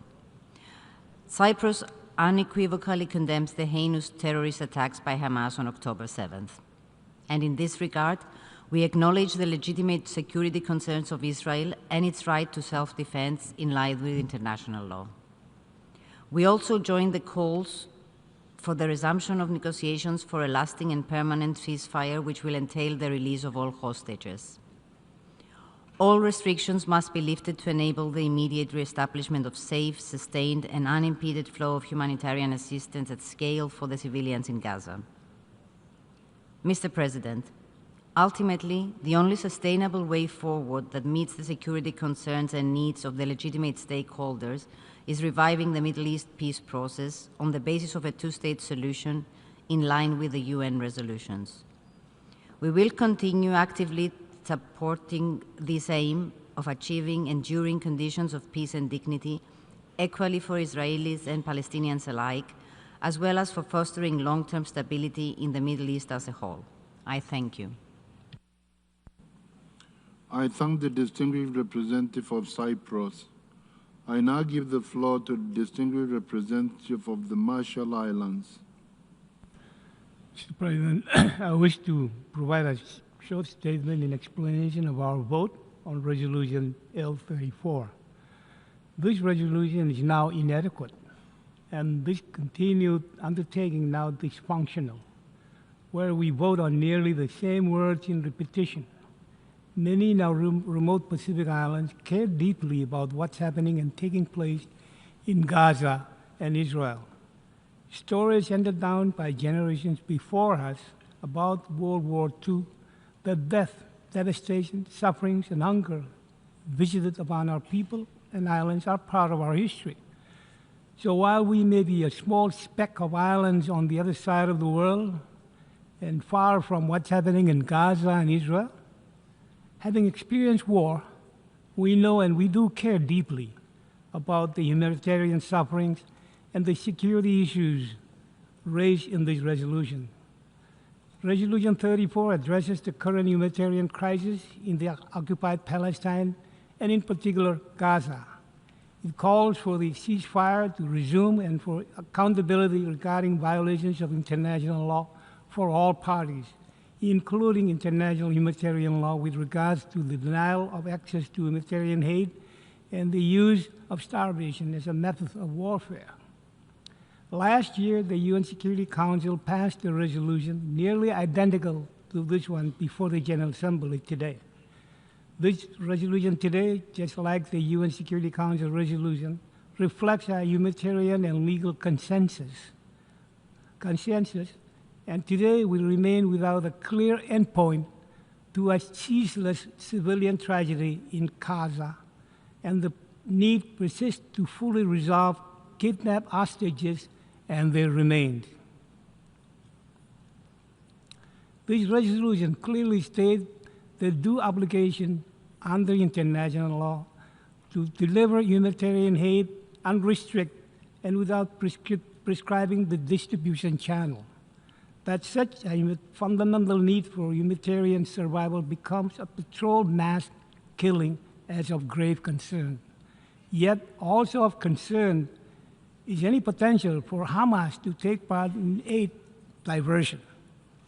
Months become years of a human rights crisis and violations remain without international accountability, and the same objective and factual evidence remain demanded elsewhere. Neither does the resolution bring itself to adequately reference the violent actions of Hamas on 7 October 2023, an entity which a majority of this body once defined as a militant and terrorist organization. The complexity of Gaza as both a security issue and as a humanitarian crisis has to be more clearly addressed. We too join the cause in emphasizing a two-state solution, as does the resolution. But we aren't going to return to the 2000 Camp David summit, nor return to the ceasefire as called for in this resolution without a significant step change in political will and perspective by all key and necessary actors. Simply put, as a General Assembly, we may not be able to easily wish or vote our way to a ceasefire. The Marshall Islands support any and all effective efforts to address recovery and reconstruction and urges continued dialogue towards the final and joint products, as well as how to jointly implement such approaches. And this crisis deserves leadership and pragmatic results before it continues to worsen and descend. The dramatic scale of suffering deserves a more effective response than institutional volley between the General Assembly and the Security Council. Mr. President, for the foregoing reasons, we voted abstain on Resolution 34. Thank you. I thank the distinguished representative of the Marshall Islands. I now give the floor to the distinguished representative of Ghana. Mr. President, once again, the dire circumstances in the occupied Palestinian territory, especially the Gaza Strip, have imposed upon this Assembly the responsibility to resume the 10th Emergency Special Session of the General Assembly and the solemn duty to act, and act we have. Since the horrendous attacks by the Hamas militants against southern Israel on 7th October 2023, the world has witnessed with the greatest of concern the brutal, disproportionate, and inhumane response that has been rolled out against the entirety of the Palestinian population in Gaza.